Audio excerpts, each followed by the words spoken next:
What?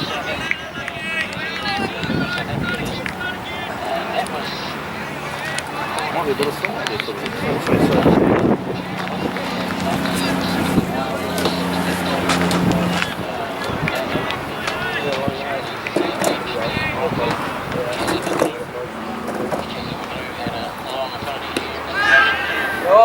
Got Webb.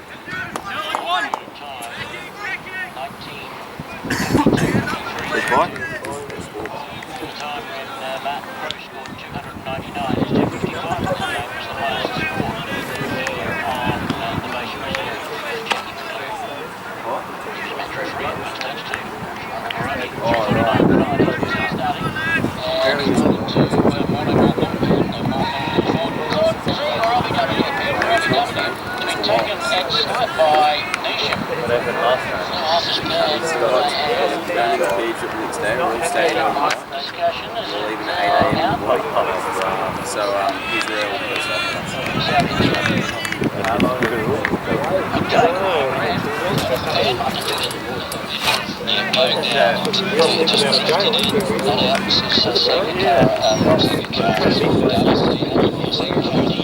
Both on 30. The game where you're only scoring 250 to 300 and 100 just waiting for it. That's the partnership solely between Morgan and Fernando. Darcy's just waiting to see whether it's a simple ball. All we can see is the sideboard down there, so we will need a signal from the third umpire. It'd be nice for you guys to score on this occasion. One way or another, it's the new record for the 10th wicket to South Africa. Mr. Damasceno. Nice Webb.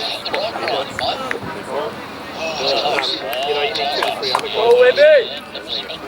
Especially your 60 or 70 or something. Tuned into the radio commentary. Thank you, Jeremy. 51 runs the partnership as we with Patel goes again to Morgan, who's back onto his stumps. The ball taken probably outside the line of the leg stump as he went back 350 posted, then 353 for 9. Well, I think that's going to be the way Money Morgan's going to approach Deepak Patel. Big hit on the defence. Here's the next one, he goes on here and punches it up the wall. He's got off where Williamson does the fielding. There's no run. Gosh, they've had a few fieldsmen on this test business here. Nation Southey there now. He probably doesn't make Go, Webby!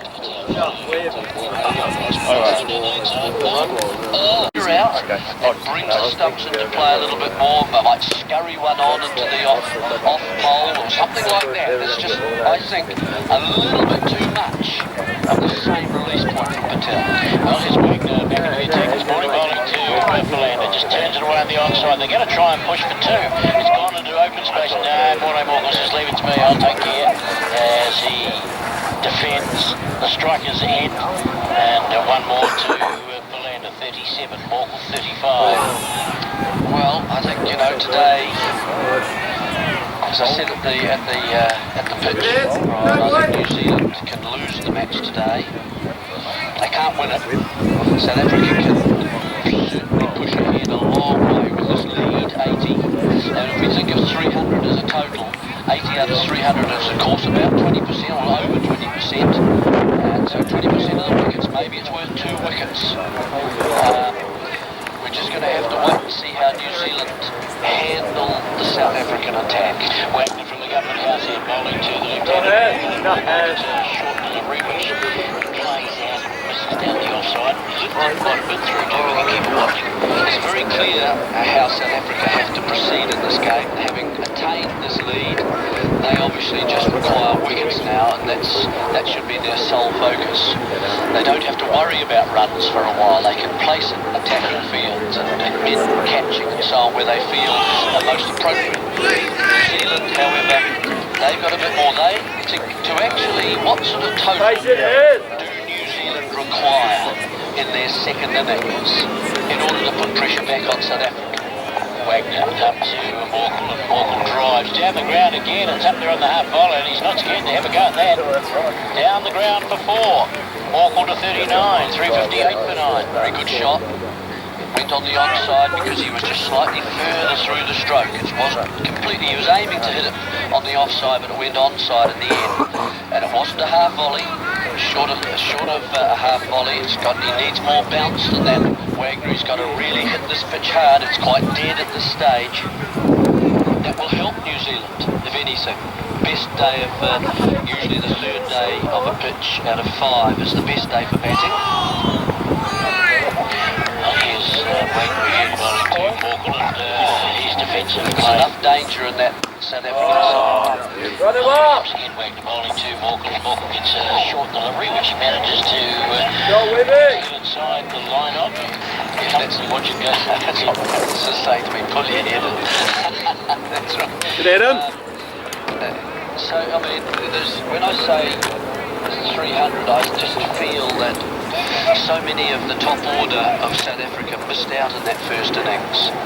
Any of them can make a difference in the game. We've seen Elgar down in Dunedin. Cook is not in good form at the moment. Abler missed out. Wagner up to Morkel. Morkel gets another short delivery, guides it into the gully and down towards third man. Fielded there by Southey, had been dropped back and they've taken a single.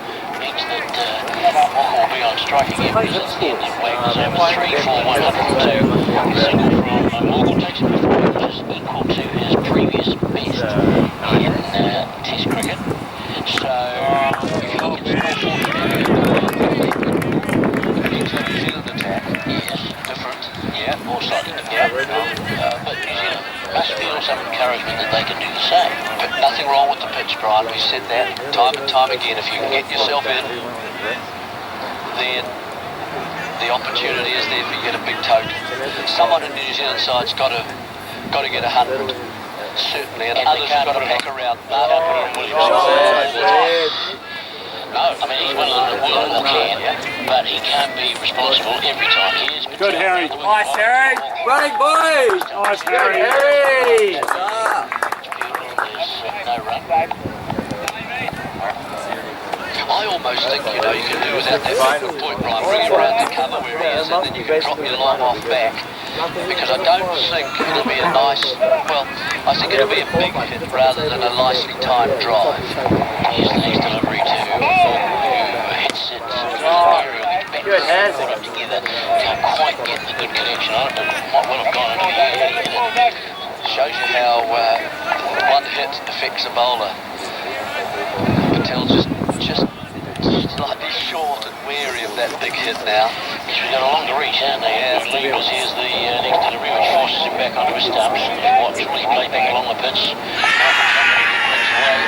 Quite clearly. Oh my God, that's third morning. It's a line from Patel. Good whip. Oh, come on. Go, boys.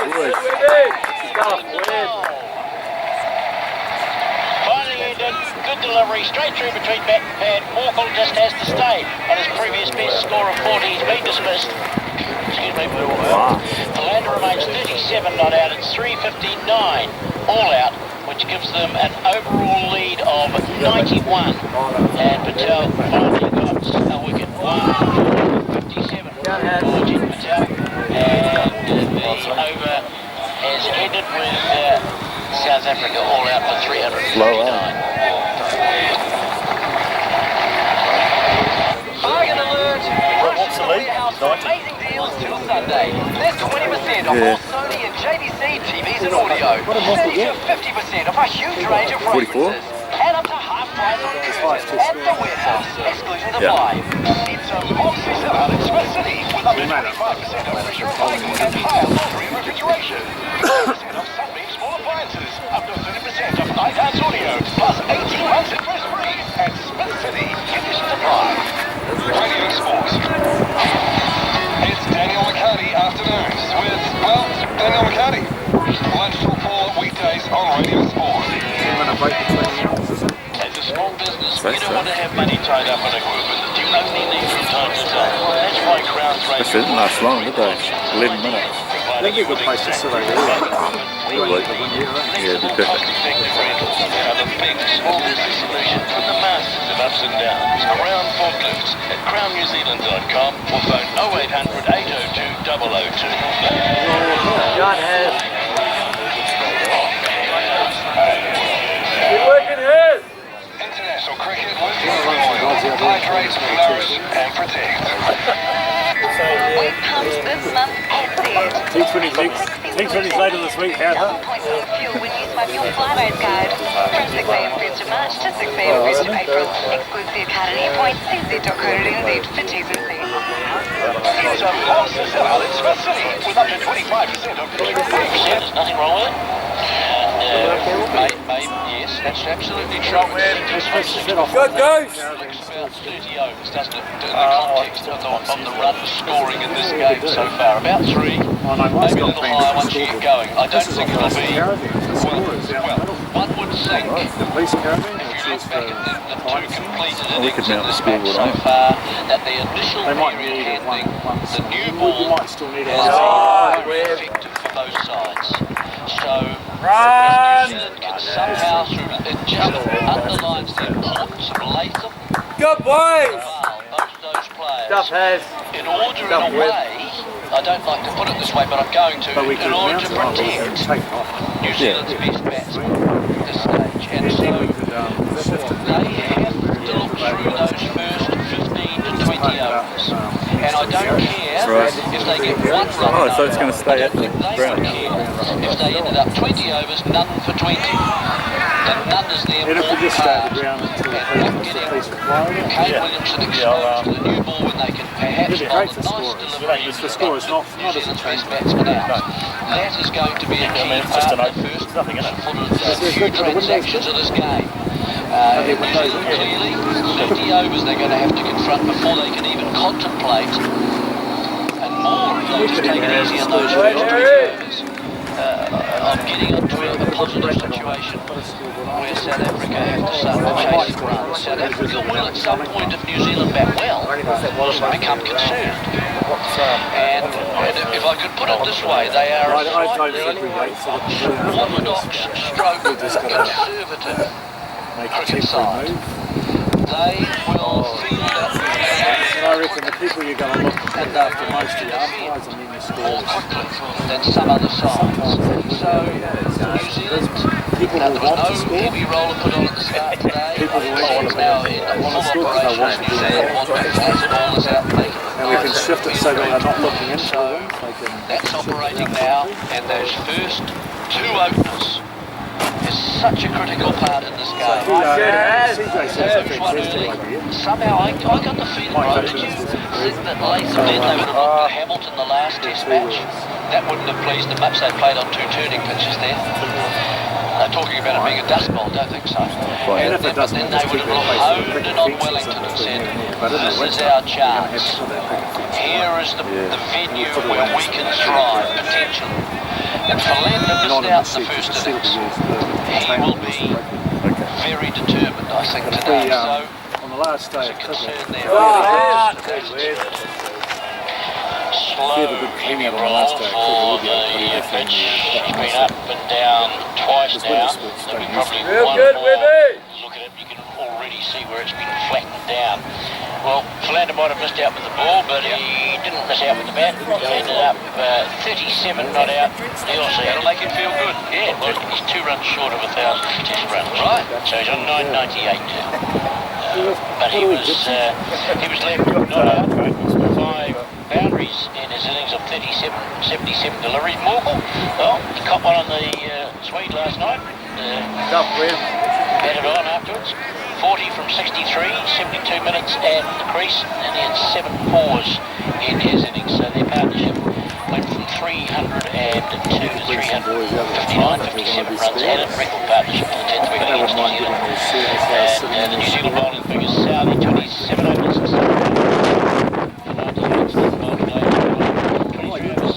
3 for 52. Not sure whether he was under bowled or not in yesterday's play. Wagner 22 overs, 1 made, 3 for 102. He was a little expensive yesterday. 3 wickets. Patel 14 overs, 1 maiden, 157, mixed improved magic. Patel, 12 overs, 2 maidens, 1 441. And Back in a moment, the umpire's coming out for the resumption of play.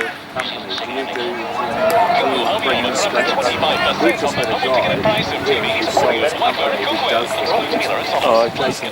What kind of screens do you make? What kind of screens do you make? Fuel card that gives you an invoice data feed to 0, flyby the air points, and of course, fuel discount. But it does have Visit CSW to make the smart choice for your business. What do you do for the power? Because it may be quite bright. No, it's electronic ink, so it looks like that. It looks like paper, so you don't need the brightness because it's high contrast. So your backdrop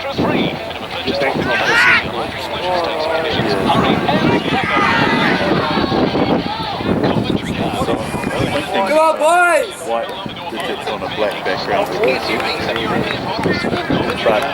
I've got the option of 18 off 16. There's no question wrong. Thank you. This gets stronger, Brian. Yes, you're right.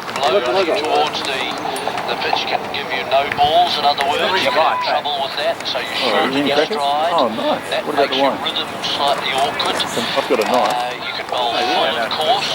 Is this right? You would like, and then you try to react to that, and you end up bowling short. So it's not easy. Batsmen don't like it either because it disturbs their balance. Fielders don't like it. They're blown off balance as well. Nothing between the wickets. The game width affects the game in all parts. Well, here's Morne Morkel with 282 in the first I innings. got the cheese question on it because he An opening batsman. I was telling him, First ball goes through two. Three slips in place already by Overseas. He knows the importance of putting pressure on early to New Zealand. They have a deficit of 91 to make up. And that will not be achieved easily. deck it out nicely. Well, you would like to achieve it easy, but you don't want to take risks. Don't think it will be though, Brian. I think it will be hard fought here. Stuff that came up in the until Once again to Latham. Yes. you know, if you've got a touring company or a touring store, it gives you a Pressing little forward onto that shield the or front something. foot, letting the ball go outside. Just like the the one line. we did. Solid boy!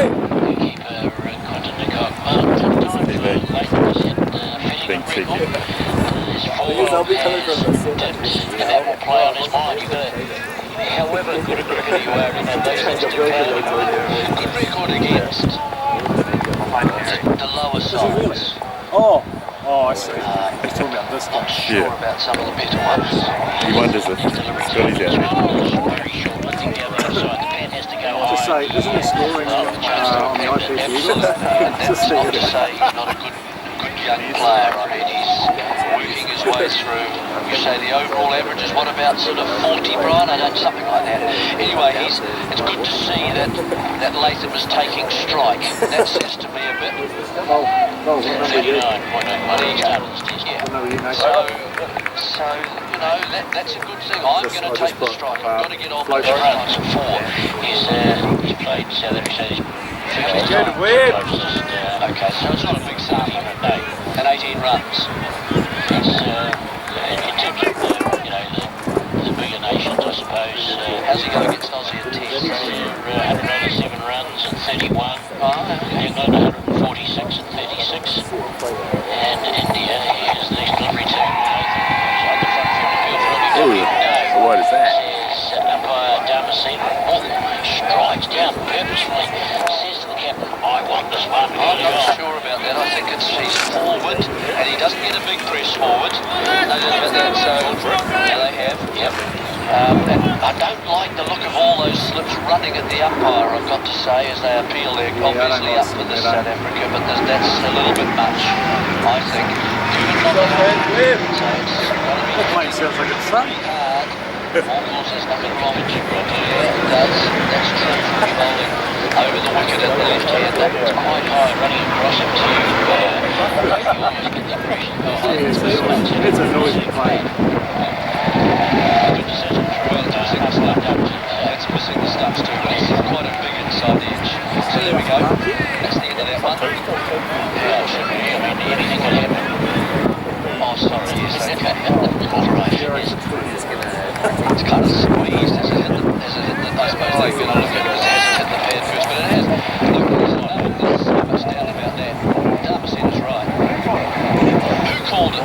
Caught it, no, he's saying somebody caught it. I didn't see anybody catch it. See, I don't like this. The offside on the ground. I don't like this. I don't like this. That they now the fielding side, because they see the edge, which they didn't think they were feeling for an LBW. That's why they went to the DRS. Now they see the edge and therefore they say, oh, did we catch that? Did someone catch that?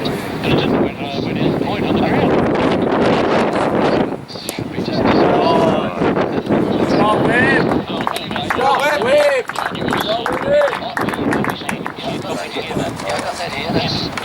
well, he was late today. I got the text, I will say. I'm running late, Jeremy. He's running late here too. He's still buttering his muffin. I know, I'm running late. 10 minutes, I'll be 10 minutes. And then he said, apples. I said, I beg your pardon. Apples. Here's Melinda bowling to Raval, who's defensive for the first delivery. With no sugar. No, what he meant was apologies, appalled. That's some water juice. Yeah, the old predictive text. Apples. We don't want to cramp up on 98. We don't want to cramp up on 98. Chickens are 11 for 1. Suit kind of hair. He's got what is that? Here's the next delivery for us. This one out. The onside. And it goes down to The group's not fun. He's got couple of poxy styles. he's got a problem with his watch. He's probably got square when he should be going straight. He's got 4 for no wicket, New Zealand. oh, we are fielding. First lead at 91 to be. Do you know what direction the wind's coming from too? By this opening pair, Latham and Raval. Water bottles here, Kim. Already withdraws. Have some popcorn, that'll help. Bounces away towards just a little nervous and tentative. They're working it, all good, boy! But that's the sort of problem that openers have to face with. I don't want to get out. No, I don't want to get out. I don't want to play either. I don't want to use the bat. But he's always at that off stump, and it's a good start so far from Philander. Philander in the air. We're playing up here. Is it? Is it? Here's the next one from Philander to Yeah, you better. runs to Ryan Square. Quite a low score there by Cook in a run. New Zealand up to 5 for no wicket. South Africa dismissed the score for 359. The last man to go was Corey Morkel for 40. Career best score, equal to previous 40.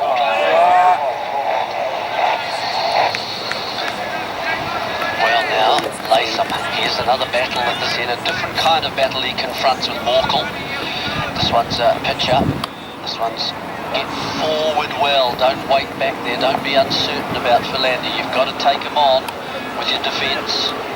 Last ball of the over to Latham in this delivery as him take it high on the pad as he lunges forward with that half pressure. That's outstanding. 5 for no wicket.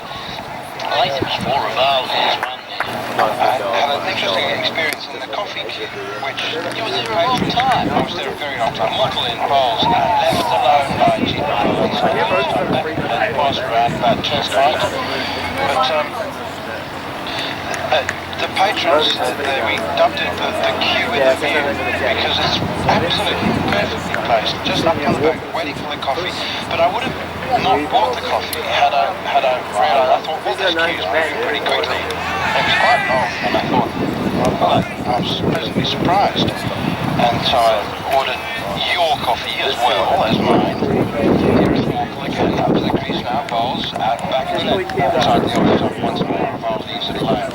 And the lady said, You did say, would you like a coffee? I know, I'm just saying, it wasn't just me, I wasn't just, looking after myself. Anyway, so I paid. Okay, No, that's not the point. And she said, well, 50. Oh, and I thought, well, what was the movement? Yes, whatever he was, he was just taking money. He wasn't providing coffee. Here is Morkel again, and Raval edges, well, unfair. Opens a face maybe, or thick outside edge, but it went straight to ground before reaching J.P. Duany. And the man who's doing all the work, barrister, yes, as opposed to barrister. Yes, I know, that's a slightly different job. You could combine it. You know, cricket commentator is He just a said, job. right, order number It's 3, just to talk about and handed the coffees over. So, yes, 12 to go. Anyway, it's very, very good. Morkel is You just gotta have a gift of the gab though, don't you?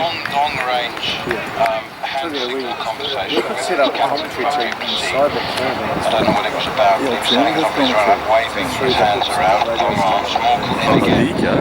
Outside the office time, leaves alone. Now you're talking. That's 3 in a row now that have gone past Stephen Bell about chest height. Yes. He's gone pretty quickly, isn't he? 140. Nice, Harry. He's got the breeze in his back. Morkel's has got his Good, Harry. There's often a transference between those things. Feel good, it's a feel good factor, and the rhythm's there. And he counts, he's at Raval, no doubt about that. But we need to talk about your shirt just for a second. Morkel again. Bouncer, that's really quick. It's so quick, it's beaten everybody, including Quinton de Kock.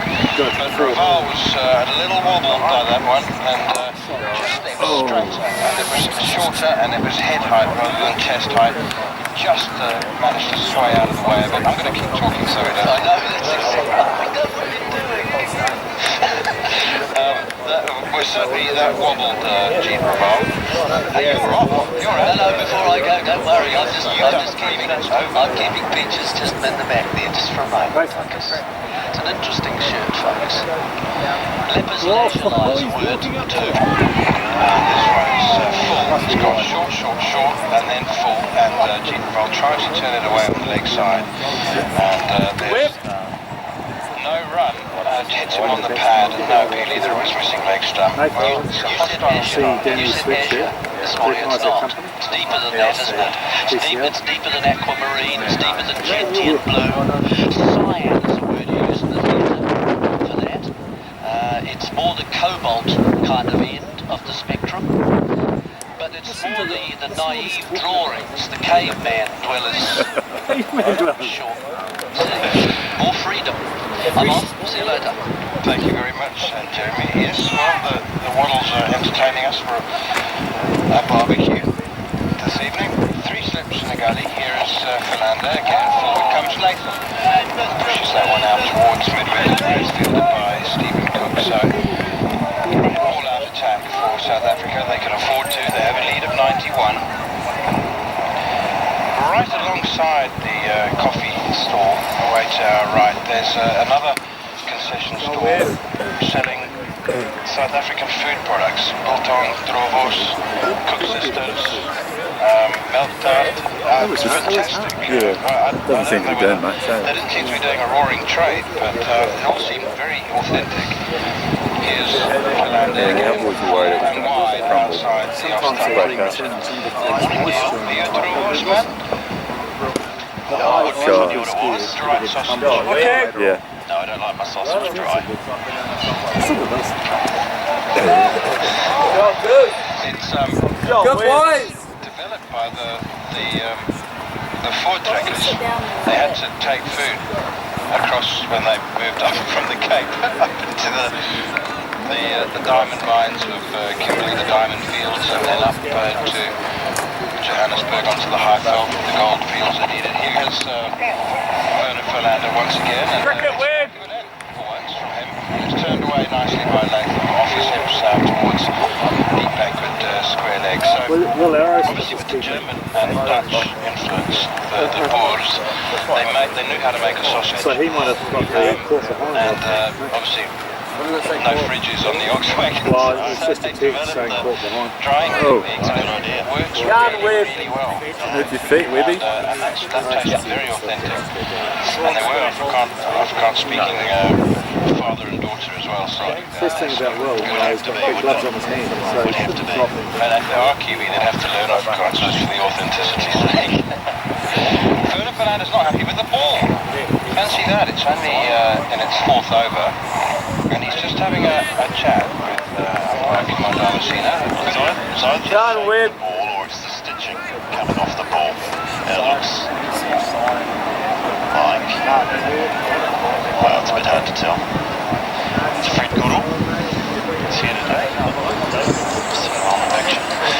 Yeah, interesting situation. Look, it's going to be an interesting first session. It's not always an interesting first session. I always say it. First session is the key today. don't find it hard to follow Dave's pushing that one out towards square leg again. I think the real problem would come Shot. number of runs, but with the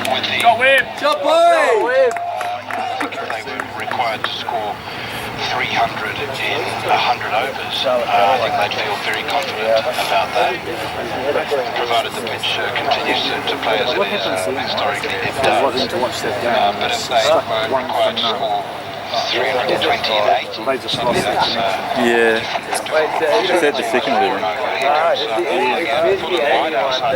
don't know if their iPad's got a cell or not. I look at it through cricket, and I think you're right here. I don't think they can go like that. But I think South Africa would do. Given that they'd lead it by 9-1, they'd probably be disappointed chasing 300, but they'd be confident, I reckon. Well, it will get slower. I'm pretty sure the pitch will get slower. It probably will turn a little more. Here's more click in, and it's edged and gone. JP Duminy takes the catch. Latham pushing at the red full length delivery from Morkel.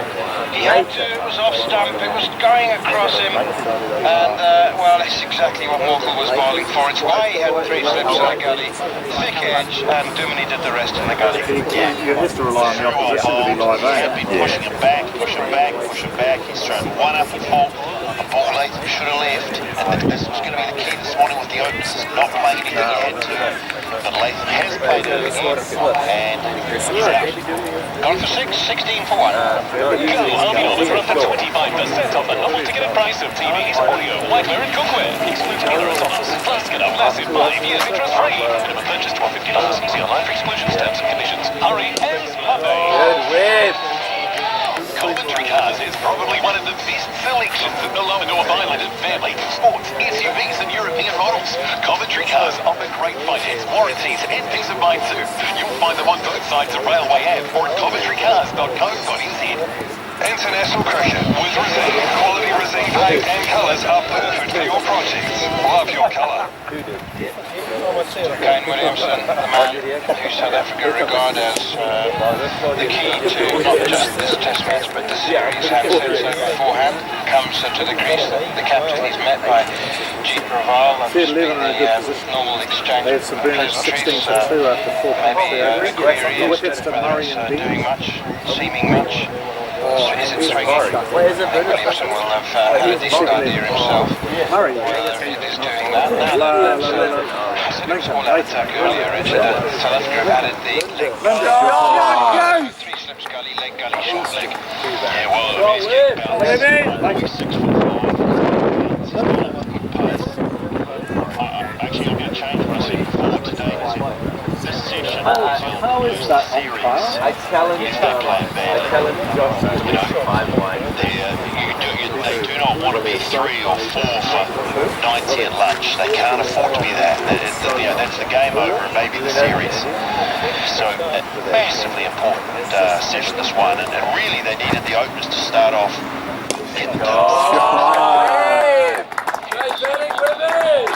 Good play! Outside the off stump. This shows a man in form of seeing the ball. They haven't quite got through the new ball yet, but if they went to lunch 1 down, you would say, okay, they've pulled it back. So New Zealand have to work out how are they going to get through at least the front leg, which means they're going to have to score close to 400.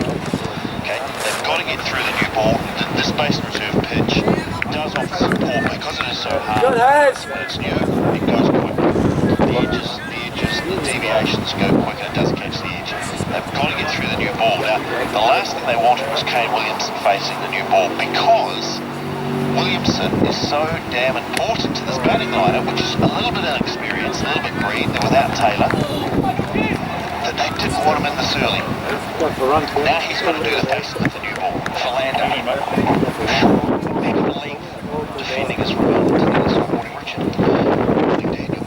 But it's fair to say, Daniel, that the new ball today, as good as Philander and Walker is not as threatening as the new ball previously earlier in the test. Overheat conditions are one thing, very but nice now. It's landing on. You look at the number of those wickets, they were balls that hit the seam. Did something.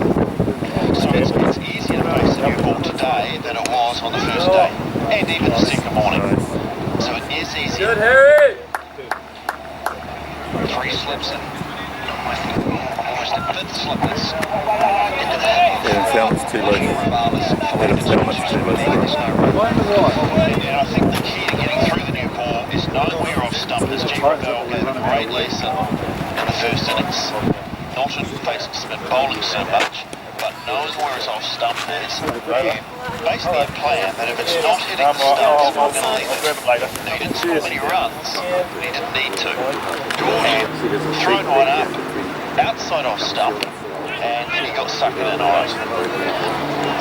That bustling approach of his, he's catching the outside edge of Raval's bat and goes along the grass, past over there, that fifth slip down towards the third man boundary, into to Jeff Raval. He is now 8-18 for the loss of 1, so it continues.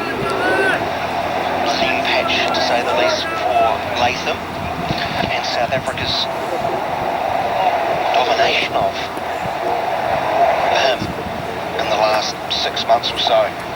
Scores of 4, 4, 0, 10, 8, 6 against South Africa tests. Philander, nice and close to the stumps. This one is forward, it's driven back down the ground. That is delicious. It is a fantastic shot. Come on, cricket, Libby! G. Ravel is at his best at the moment against this. He's leaving anything. If the South African bowlers go, we've got a bowl in the stumps, which Philander's doing, and they get too full, he just is very good at punching down the ground. So I think he's showing a little bit of a class today as to how to play these guys. He's got the right strategy for this. Doesn't mean he can't get a ball that nips away, but I think his strategy is spot on at the moment. He's now 12 at that boundary, it's 22 for the loss of 1.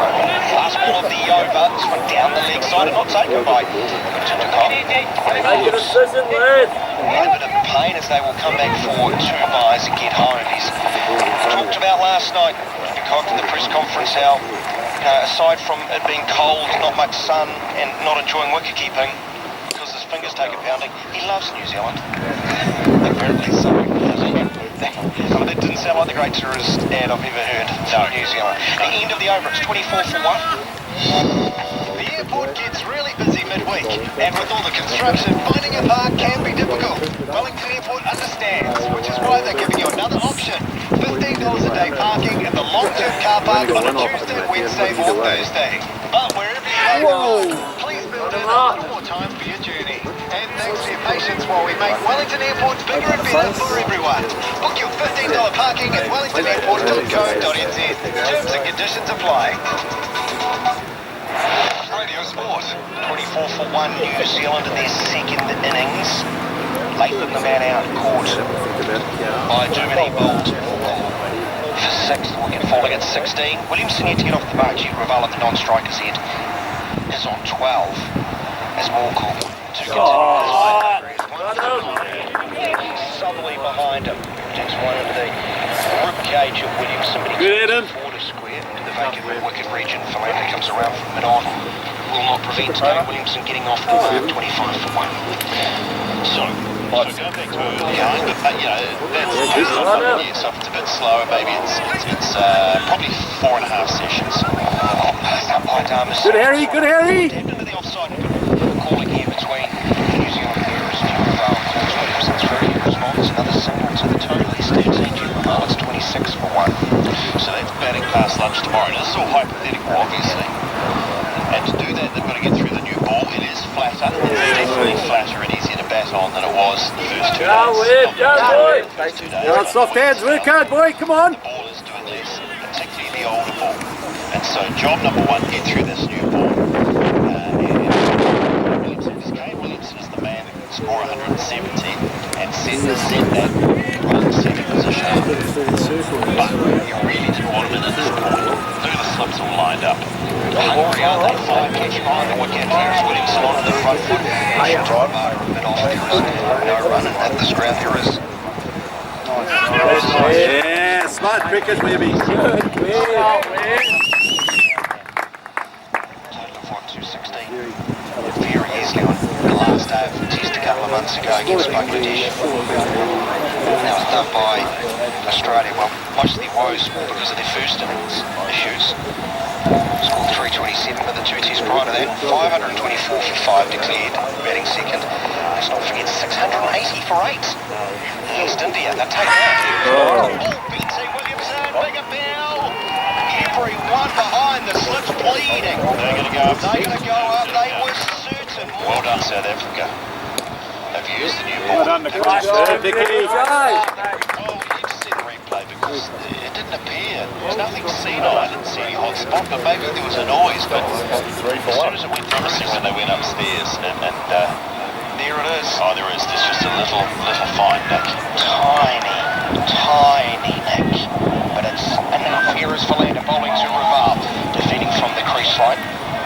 In fairness to you, the first shot was a long shot with this tiny screen. It was hard to pick up. They've gone in closer. Caleb, want to play a go? And it's there. We've got to find where, where's Wally? Yeah, it's we're going to play where's Gareth. You probably had to play at it. But, he's been bowling well this morning.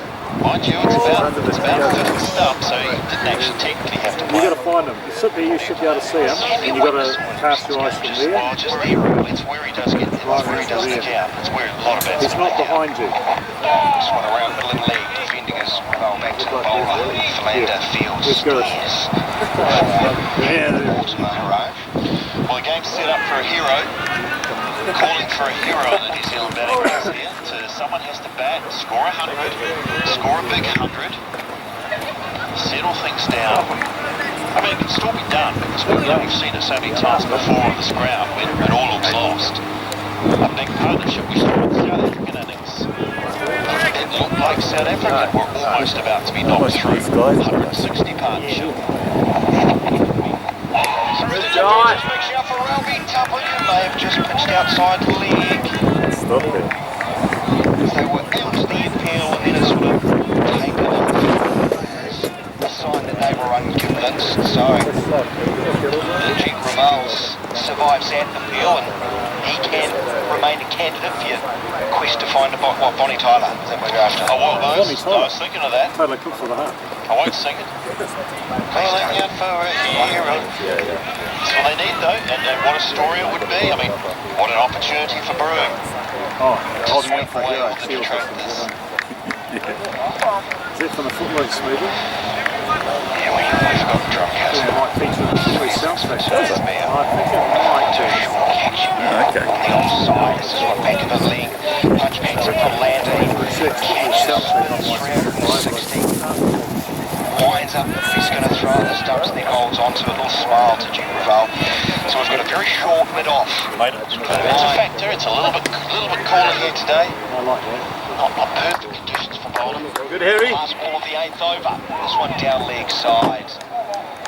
Disappointing into Philander's 4th over. None for 9. He has Morkel's done the damage though. He's got rid of Latham. Caught too many. Call for 6. Again, Williamson is previous over. Go on for 1. 91. Loss of 2. We're 90 at the break, but I think we're about 70 now. So yeah, I mean, and look back to last night. I think the openers wouldn't have been unhappy that Philander were able to back out to the end of the evening because the last thing you would have wanted would be this happening last night. 2 for 20 last night. Well, it's happened this morning instead of last night, but Morkel back in. It's done by Damasina. Defending from the crease line on the outside, and there's no run in the store of Richard just frightening. Magnificently, there was good pace. He was getting the ball to swing. They were saying on TV last night, day 2 of the basin was a good day for them. These are threats. They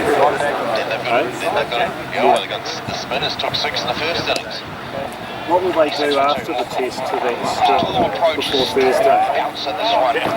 Watched it Yeah, but what will they do to over it? the top of his helmet. Just leave Crash it. into the gloves. Just roll it a bit. Off to Cock. Nice, Harry. Good HIBS. Looking good. I mean, he's not looking too nervous. I mean, he has a big space. We're 2 down now. I missed the run out of the juicy space thing. Harris has got to stay there. Rotate to the right. Rotate. Point region where Bavuma does the fielding. Made over ball by Philander. 5 overs, 2 maidens, done for 9, 27 for 2.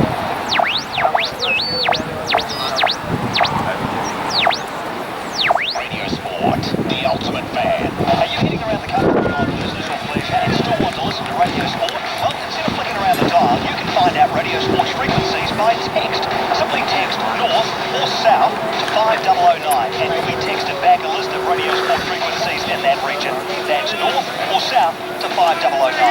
Keeping you in touch wherever you are in the country. Radio Sport. Radio Sport. 27 for 2, long chat between Tawa No and Tawa No. As much as to say, I think I want you down the other end, you might have to bowl, because I'm keys and Barter to bowl with it, so you might have to bowl with it. Tawa No, he's been sent down the long leg, and Barter is coming to the attack from the house end. We thought that Philander was quick, well, we got another one, it's just a fraction quicker, I think, if he's a Rabata. I think he's going to find his limit now. Good crowd here again, sitting on the bank. Not quite as comfortable as they were yesterday, a little bit cooler. What'd you see? Raval turns it nice down the onside street. Good wicket, little aerial. Bounced in front of Cockfield and there's no run. Yeah, exactly. Good boy! Taken off. I think again for another 25 minutes, I think. 25, 30 minutes for Rabata coming back.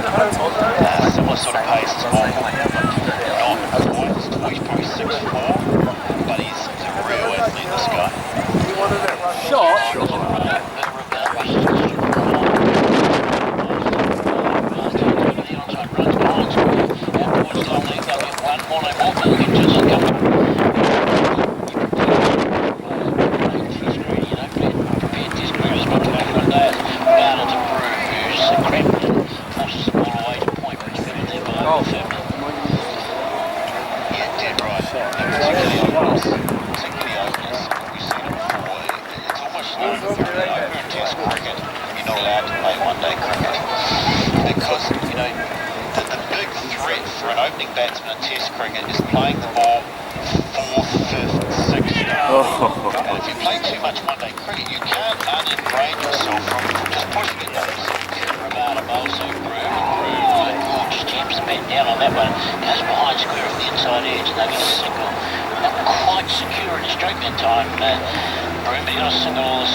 Good, Harry, good, Harry! Good HIBS, give it up, boy! Surfaces. Well, 2 surfaces between one day and test day, which can be quite different. For 200, Would they be at the start of the lead of 91, that is now 60. New Zealand find themselves 31 for 2, and got a real battle. They lost London for 6, Williamson for 1. More for 5 overs, no bait.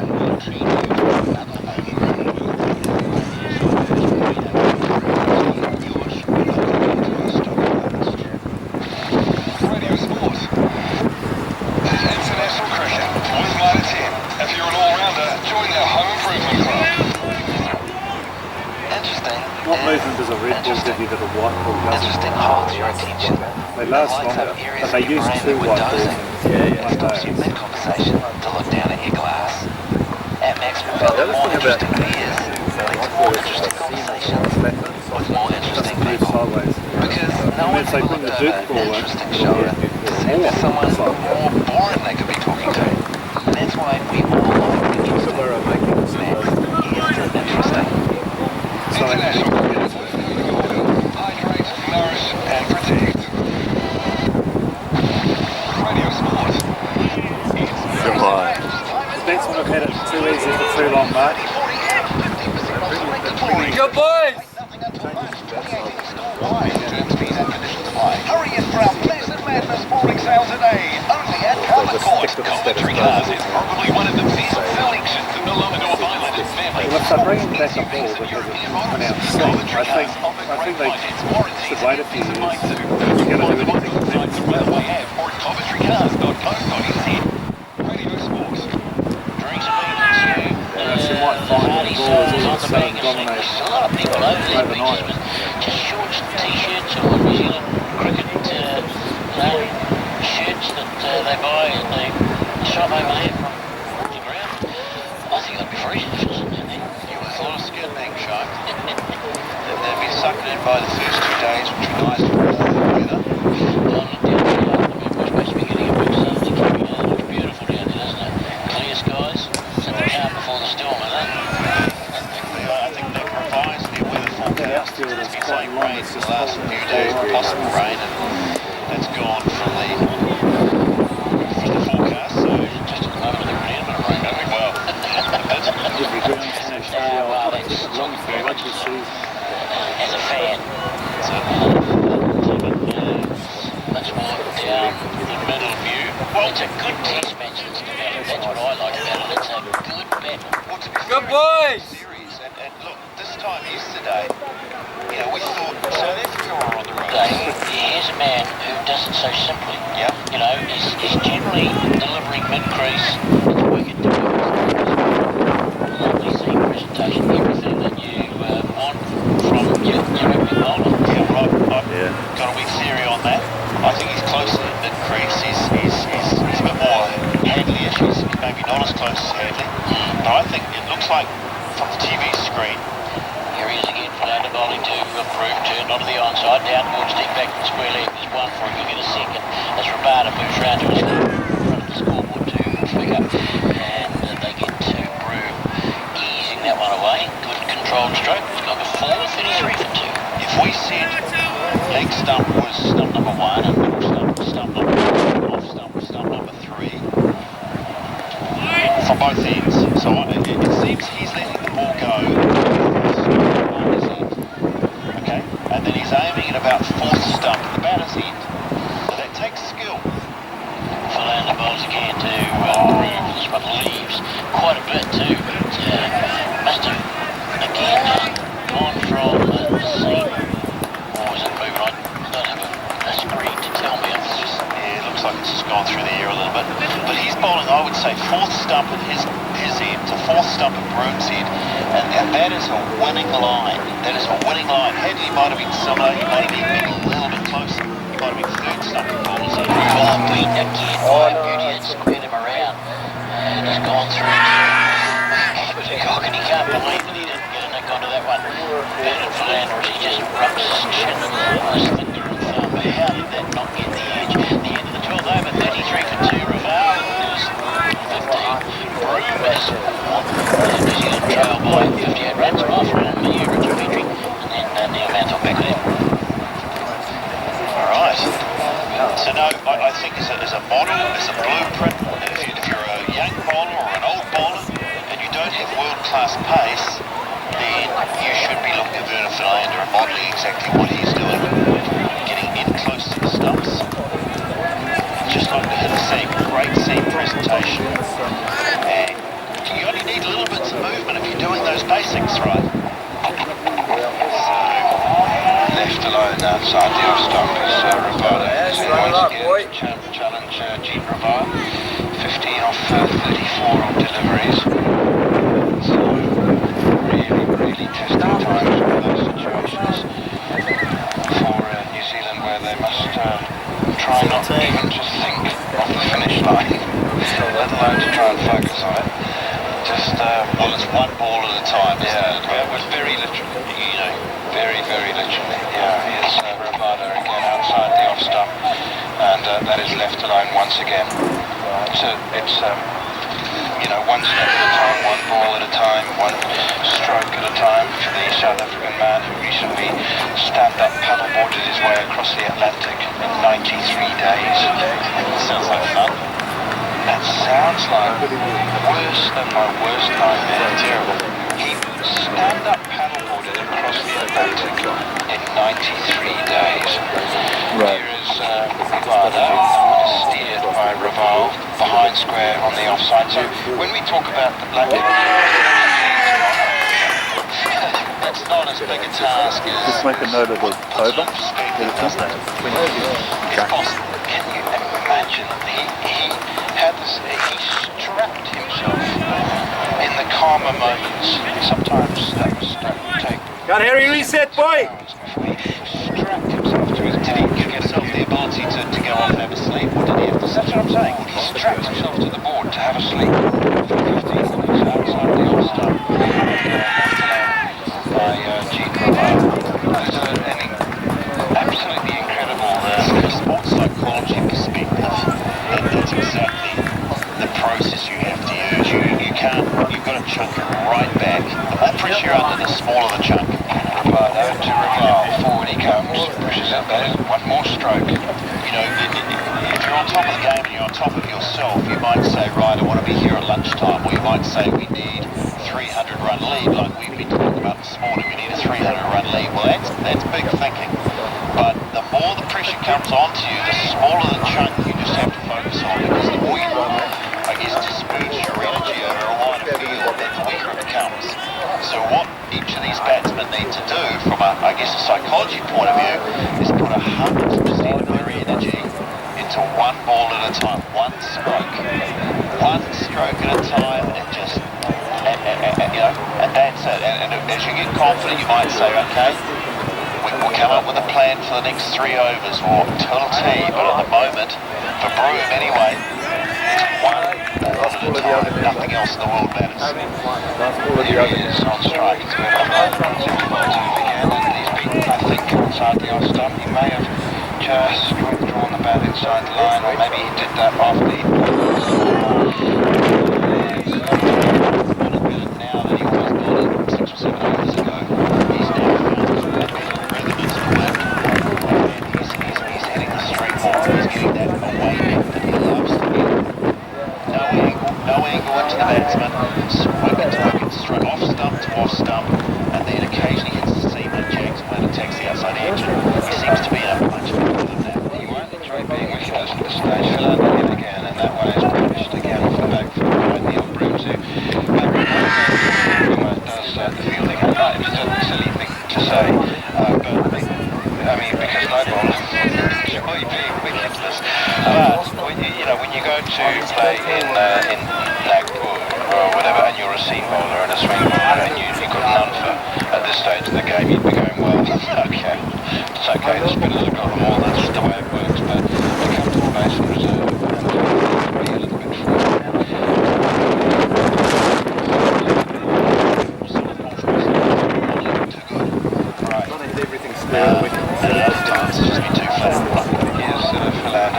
Punched off the back foot that way, well bring Neil Broome boundary. It's racing out towards the extra cover boundary, but Boomer is chasing it. I think he might just lose the battle, and he does. He put the dive in because he really thought with a few inches to go that he might be able to flick it back. But that's a top quality shot from Neil Broome. Now that'll change the way he's feeling about life. Yeah, absolutely. I look, anything where you stand up and Bavuma, ironically, was the one playing those big bang shots yesterday, where it stood tall and punched through the covers off the back foot. And it's a sign too that you're getting more confident when you do that, because it's not a shot you play until you are a little more confident. So Broome is starting to, he's almost like a little seed. It's just starting to sprout. He's still young plant. You're remembering those schoolboy experiments when you grew a bean in cotton wool and you had to water it every day, and you go, is that coming through yet? I think it is. Here is Philander edged and down into the... That's impressive from Neil Broom there, because he definitely loosened the grip and played with soft hands, and it went down. It hit the outside half of the back. Too many fields of colour. It's the much easier it gets. Philander in again. This time he does it back, and Broom plays it very well indeed. Looking to get on the front foot, comes back, knocks it down on the onside. 14 overs gone, New Zealand 39 for 2. Do you want to become a projects manager? Are you currently assisting a project management team? Or do you want to better manage your business and projects? Team eCampus courses to make 2017 your best year yet. Flexible learning to match your lifestyle, goals and dreams. With advisors to support you every step of the way. Learn the techniques of successful project management. For innovative online learning in New Zealand, visit projectmanagement.com. That's Trying to turn out the league side, isn't it? projectmanagement.com. International cricket with Mitre 10. If you're an all-rounder, join the home improvement club. How many times you got out doing that this year? South Africa added 10 runs to their overnight score. Very. 81 to 91 as Professor Ravana is in.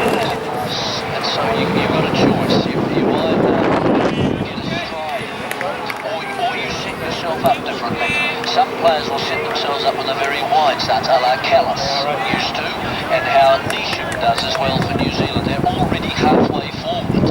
They don't have to move too far. It's one of the benefits. Broom score. Behind square of the offside, pushed away wide of Philander a bit on, and not this time. He's got a single in front of the wicket on the onside. Philander goes to retrieve it, and New Zealand are almost halfway to erasing the deficit. They're now 46 behind, they're 45 for 2. I think to Philander, I've seen a couple of back foot drives from Broom in the last over. So one where Boom, a lovely bit of commentary, and he won't get there. And as he dived, and so they were punches off the back foot, and he'd been beaten outside the off stump a number of times off the back foot. And so I think if anything for Philander, he's just a tear, I would say, as a keeper. That's where I would want the cock to come into the game.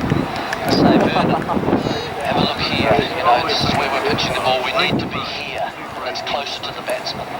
Quite often Smith would do that, and I would rely on the keeper a lot to do those sorts of things. They're very aware, and you want your keeper to be very aware of the links of bowling. Mornay Walker spoke about exactly that before the test match, 2 days before the test started. He said, I wasn't sure of my lengths to lead it, so I'll be talking to Quinton. Mornay Walker is back into the attack now, and the first delivery is back in the length outside the off stump and punched away straight to cover. And that's exactly the point you said. He said sometimes you think as a bowler that you're hitting the exact length that you should be and that you want to, and actually you're not, you're missing it. But because of the way the batsman is playing, you think you're hitting that length and you're not. And so he said, I'll be talking a lot more to Quinton, because he's very good at that sort of thing. Vernon Philander's very much a self-made man. Here is Hawkle. That one is turned out towards mid-wicket straight to the fielder, and there's no run. He taught himself to bowl. He had 230 first-class wickets before he got called up to the test team. He didn't fit the conventional mould of what people thought at test match seamer. They said, Vern, you need to be a bit quicker. Vern, you need to lose a few kilos. Vern, you need to do this, you need to do that. And so I just wanted to seek a second or third opinion. He's done what he's done largely by himself. The next time he was and Broom tries to rise. I think he hit him on the pad by... Well, that may be a lot of players at this level I've observed work in a bubble. You know, their own space. They've got their own little sort of... That's where they operate. And maybe they've developed the skill of asking those questions of them. I operate from bunkers, mainly in the golf course, I have to say. Here is Morton again, and Ravel plays defensively out towards extra cover. It's a really impressive start from Ravel temperament-wise, just as he did in the first innings. Yeah, it's I heard somebody saying he's having a little bit of trouble with the leg stump, and that's natural. When you're so intent on denying the threat outside the off stump, and your foot naturally goes slightly down the pitch and out to the Good boys, keep it up! Again, short pulled by Raval and misfielded that square leg surprisingly by Dean Elgar, but he scampers after it and recovers. They've gone through for a single, however. New Zealand are 47 for 2. Panasonic air conditioning offers total comfort all year round. With the weather heating up, now's the perfect time to purchase a Panasonic heat pump to keep your home cool this summer and be ready for the cooler winter months. Book your free air conditioning consultation with Panasonic today and go into the draw to win a premium Panasonic fridge worth up to $3,999. Simply book your free consultation by visiting clevermadeeasy.co.nz and you're in the draw. Get your Panasonic heat pump today and enjoy comfort all year round. Panasonic, clever made easy. So Jean Raval has, with that single pull through square leg, has moved on to 17 from 43 balls. Neil Broom has 16 from 32 deliveries. What a fabulous Saturday crowd in Jeremy. Louder. Here's Rabada again. Bowls quickly from Jean Raval. He's left so many danger balls so well, so proficiently, and looks confident in doing that one. Bounced a bit outside the off stump, but had to get his hands up out of the way as well. But once you've taken that position up in order to remove that threat, and the foot sort of is slightly forward and across to the off stump, and suddenly the ball's on leg stump, the foot's in the way. So what you need to do there... Another wicket again into the body this time of Raval, and he plays it away defensively, and it's a strange hand gesture from Rabada as he picks up, does his own fielding. I don't know whether that was at the batsman or not. But you need therefore to retract the foot from that position that you've taken up to deny outside the off stump. You need to retract it and open it. And that's quite a lot to do. Maybe not to face the fast bowling and not going forward towards the ball, wanting to let go. That's his initial, and that's an opener, folks. And openers play line. They're line players. They look for the line. Is it going to threaten for stumps and I'll let it go? No, it doesn't. And so where you get to middle order players, they are links. They look for links first of all, so whether they can hit it or not, they use their bat. Whereas they don't want to use their bat, which sounds a bit odd, but that's the truth of the matter. So he's just got to be a bit careful when he gets up to face Maharaj. He doesn't get into a vision and then hasn't arrived, and he's pushing towards it, same as he got out in the first innings. Hello, Daniel. Now you tell me, you understand these things. Why are people in the ground not getting our commentary synchronous with the action? Because they're complaining, they're turning off in droves. Droves? Well, I hope not. If they're listening to a transistor radio, they'll be on their phone. If they're listening online, a digital device, yes. There is, with most streaming services, It's later. there is a delay. Here is the first delivery through the defences. Big appeal, in fact, is sliding down leg side, I would think, with the left arm around the wicket. Let's not talk about this seeing the spinners on, but it is an important point for people in the ground, maybe in the car under those trolley wires, maybe. That's a different story. Here is Broom leaning forward, defending back long. It's Maharaj. This is a victory for Maharaj. He's the first choice, unlike the first innings. Another man comes in under the helm on the offside. It's Elgar. The bonus also of having that lead, you can be very attacking and attack the defensive game of players. You can't just play forward and just drop your bat on it. No, you've got to make sure you don't get an edge as well, because there are people in close to snaffle it. Ambler at first look his hands in the pockets, and from the other end, northerly on that day, pulling into the southerly he goes. This one is sweet. By Neil Broom, powerfully so, past Rabada. And that is a boundary, which will bring up the 54 New Zealand. It's 51 for the loss of 2. Fine stroke again, pitching well outside leg stump and put away at the end of the over. Well, Brooms and sweeping go together, don't they? And certainly so. Now, streaming and transistors or radio. Traditional radios, real time. So if you're at the ground, Immediate, you will have it immediately. and immediate, there you go. So everybody at the ground who's So slightly... when Jeremy's telling stories about how he used to sleep in caves, and possums used to come in and sleep next to him, keep him warm at night. Instantaneously, for those listening via the iHeartRadio app, most streaming services on their phone, which digital pickup has been huge in the last few years. There is a natural delay. So that would be frustrating if you're at the ground. And if you're inside the ground, without question.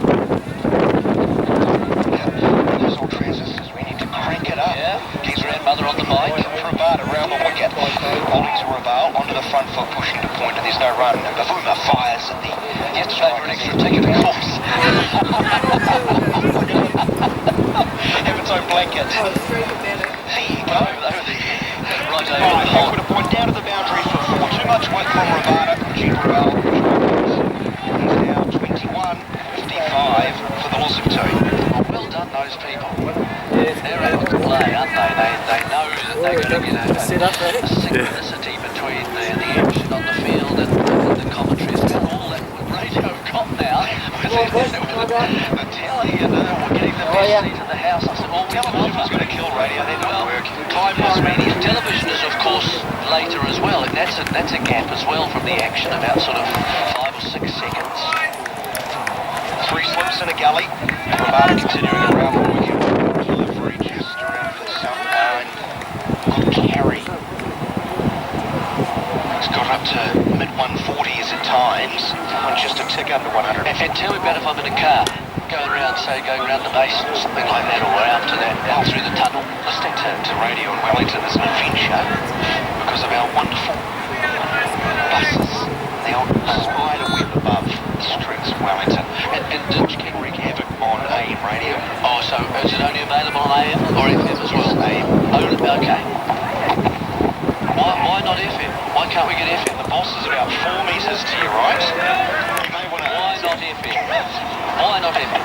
And that's the end of me. I'll be carried away on irons. That's All those listening on the back, wave to Jeremy. This will be his final summer. Yeah, it will. Yeah, say bye-bye, Jeremy. Bye. Look at them, all of them waving at you. Bye-bye. Joe, what about ears? What about those things you can put on your ears so that Stay tuned. More to come on that. okay? If I'm to guess, When's it coming, Nick? next summer, here's a wider delivery outside off stump left alone. Again, showing great discipline outside off stump. So in other words, if I come to the cricket, I can buy some ears. You've got to use yourself 55 Yep, for the loss of 2 same at old the end of the over.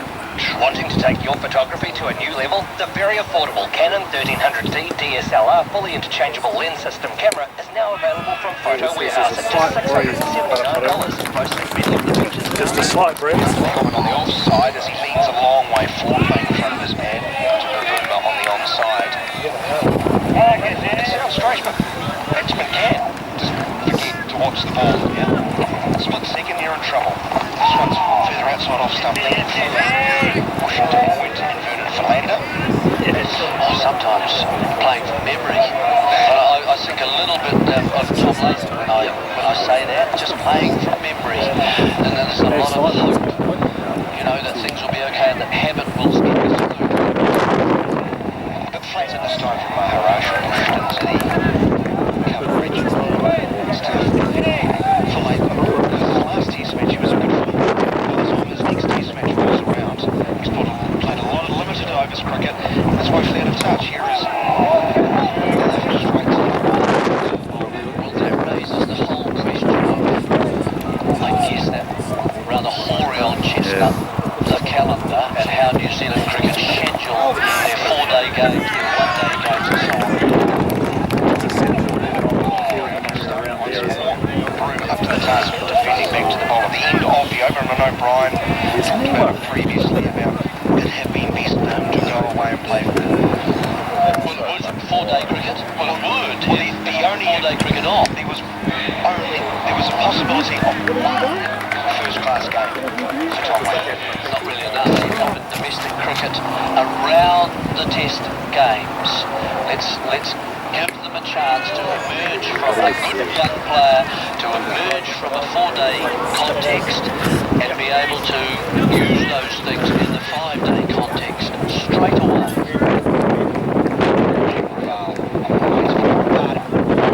Onto the front foot, defending competently as Raval No run. Unfortunately, I sense that cricket has become a revenue gathering exercise. So what we do is we look at the times of the year when we can best and optimise the use of the 1-day game in order to get money. Yeah. Rather than putting 4-day games in, sometimes around our best weather, where the conditions are best. Sliding in left alone outside off stump. Rather than say we actually care about the players and give them a chance, the best chance to succeed at the 5-day level. And to do that, we'll come out of 4-day cricket. So we just got a single, but you've got Jesse facing without that single. I am looking at Spin it round. quite literally, figuratively too, in this sense. Thank you. Shot, Jesse. Okay, guys, I'll just.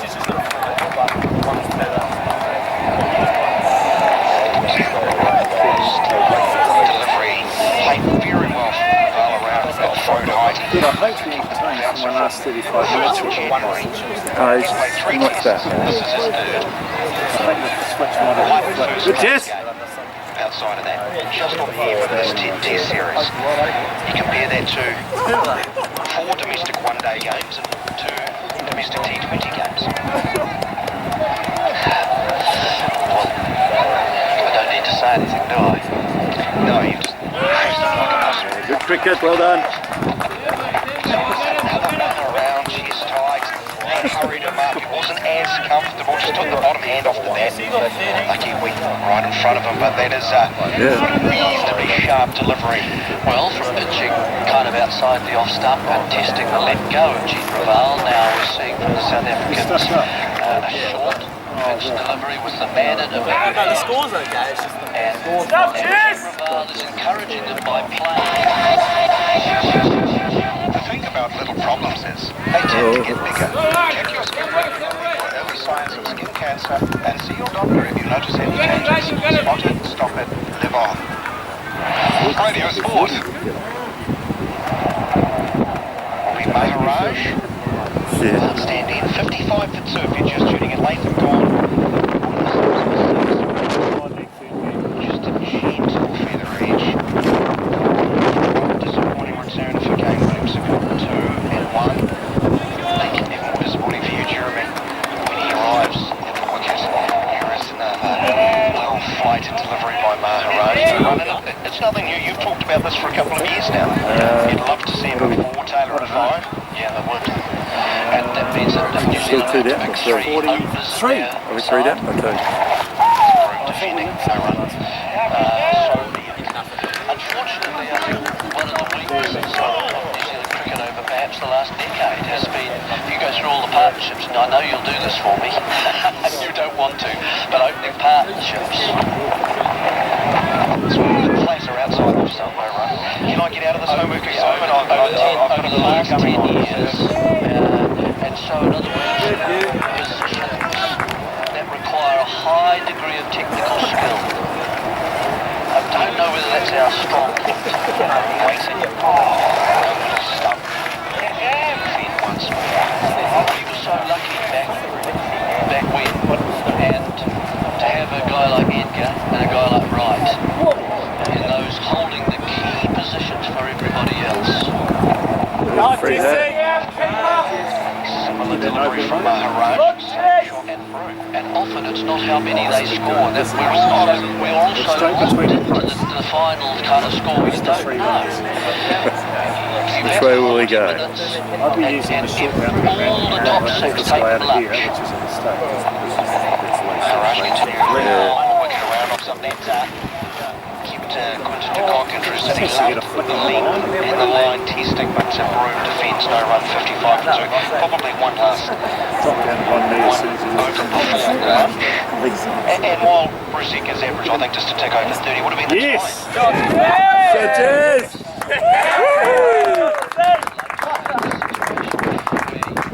Got that? That was sick. Probably between 50 to 70% of the deliveries go. Look, he's hiding up his He's got to get an X down here. just push beside me. I think his shoe is quite right.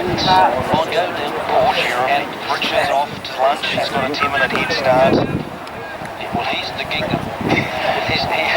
Scorers are good He's busy. gone for the gingham kind of tablecloth today. Good, Jess. Nice, Jesse. And yeah, but they last that hour. They last that hour out, Daniel. Long chat here at Jeremy between captain and bowler, trying to formulate a plan for the last over. And they last it out. They go inside to lunch. None down. And as I say, every other batsman from 3, 4, 5, 6 get lunch for them because they know the good job that they've done.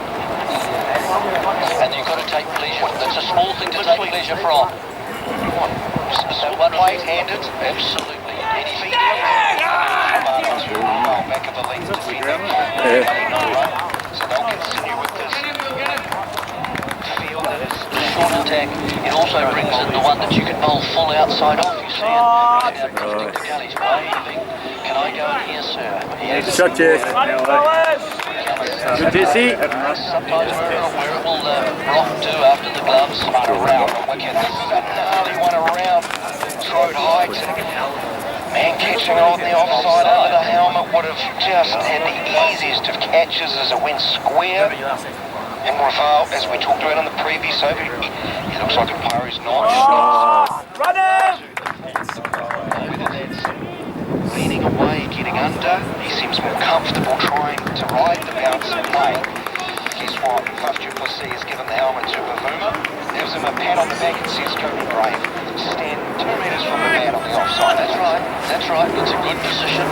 Now what does Raval do? At the moment, as you say, he's standing tall and looking to just play it standing up. Gets the hands up around the chin and the face. He's letting go the bottom hand so it doesn't go too far. But it's an interesting one. Now we've got men either side. Rabada waiting as the helmet goes on for Bavuma. Yes, so Cook's gone from shortly to the offside. Bavuma replaces him a couple of blocks away from the pitch. Rabada. Oh, and it's dug out. So a Yorker attempt. Well played, Jeet Ravaldi. Great bowling from Kahiso Rabada. That was sharp, Jeremy. 1, 4, 6. Well, that's the other possibility when you're pitching a short attack at the batsman's sort of chin, very straight, and Rabada's not missing the targets by much, is he? Then you go hard once you've brought all the men in for a short pitched attack. Then you go hard at a different method of dismissal. 2 balls before lunch. Sound familiar? And again, itching, and it's ballooned towards a shortish point past Cook.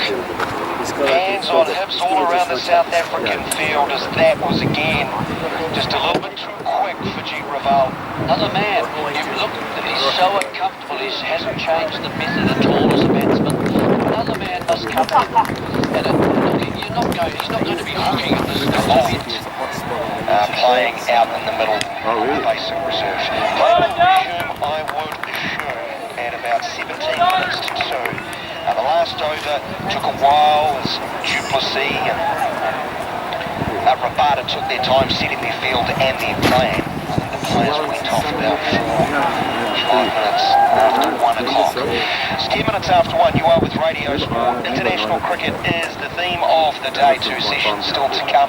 The weather is holding. The southerly is reasonably light. There was some indication of showers maybe around 4 o'clock, but very light they are expected to be. So all going well. Fingers crossed we will have no interruption of players. The sun's doing its very best to poke through, but grey, overcast skies.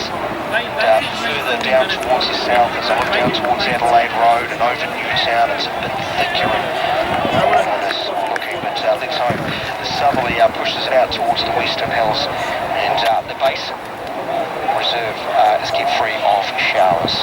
South Africa lead by 36 runs, New Zealand 55 for 2 at lunch. We'll take a short break, plenty more to come, including looking back at a busy night, a Friday night to sport brought to you by Radio Sport, back at the Warriors loss.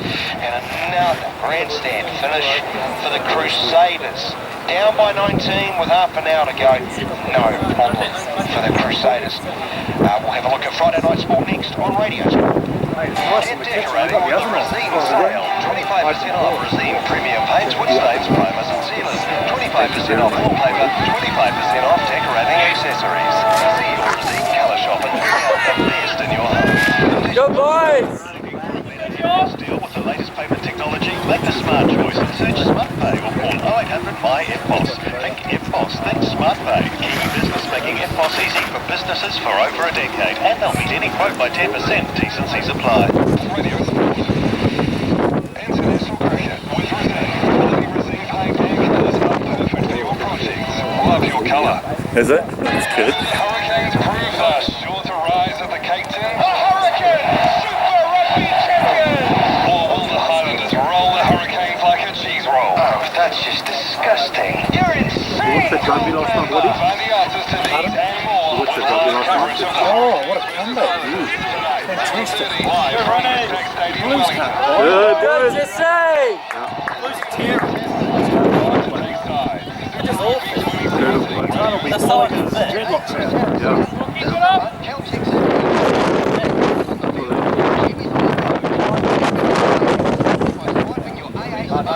Enjoy the journey and the cricket. There's something to do.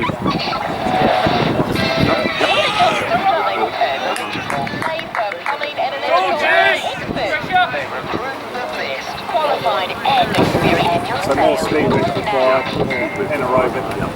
This week, chicken thighs and drums are on big $4.99 a kilo. Harrison and I are paying the same It's thing. just $5.99 a kilo. Chicken store thieves, more chicken specials too. Preston's Master Butchers, Torrance Terrace, Wellington, Buttermore Street, Portinua, and Cuba Street, I'm paying a match by next week, so you don't have to pay a whole year's subscription. Support the And fleet you get games into on it. the field and Yeah, Kiwis it's on the actually road. smart way to With do it. everyday savings. Yes. Celtics, enjoy the journey and the cricket. International cricket with cocoa oil. Hydrate, nourish and protect.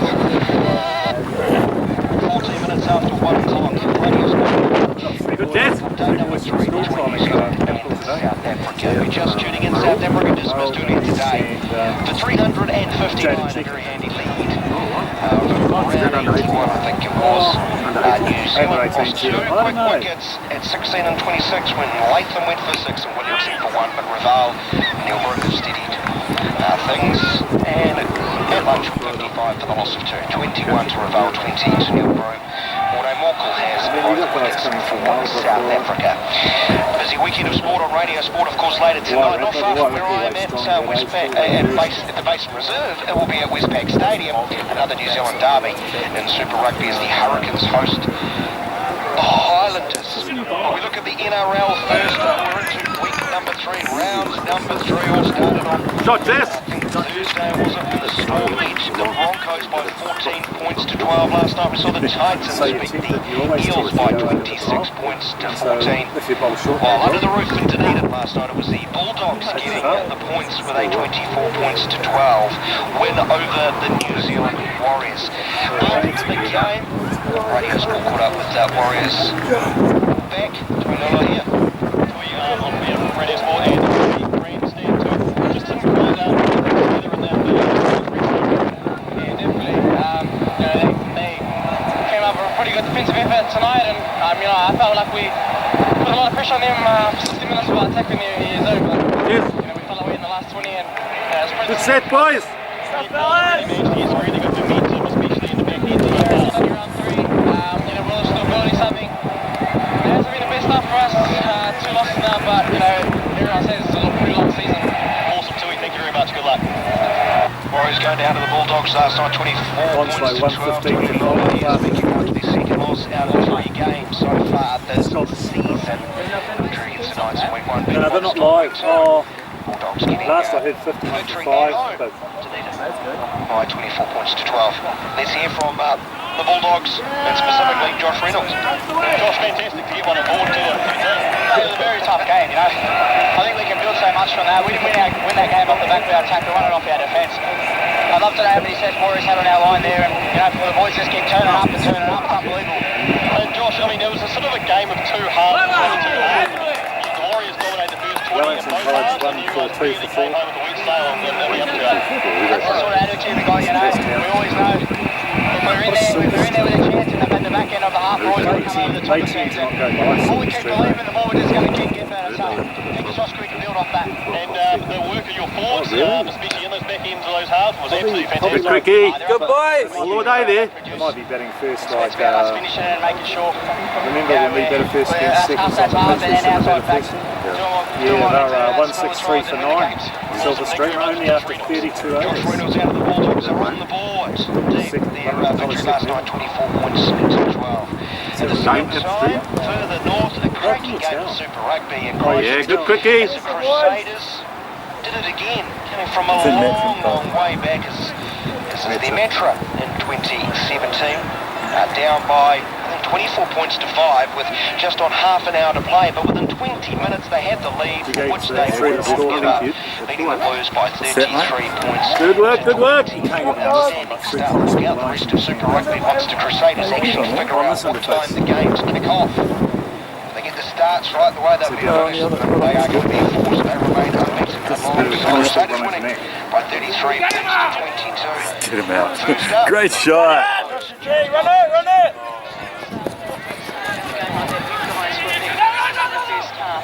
Running, Jesse! Go, Jesse! Hey, guys, did you bring the defibrillator? Did you bring it? You left it home with the stuff. You left the defibrillator home with the stuff. Not bad. There's a few things to look at, but one thing I am proud of is we came down here to play a game of footy, blue style footy, and I feel like we did that. This is how you should. No, I'm going to show you this. I don't want to go to a website. Well, you should, because this is where you should do it.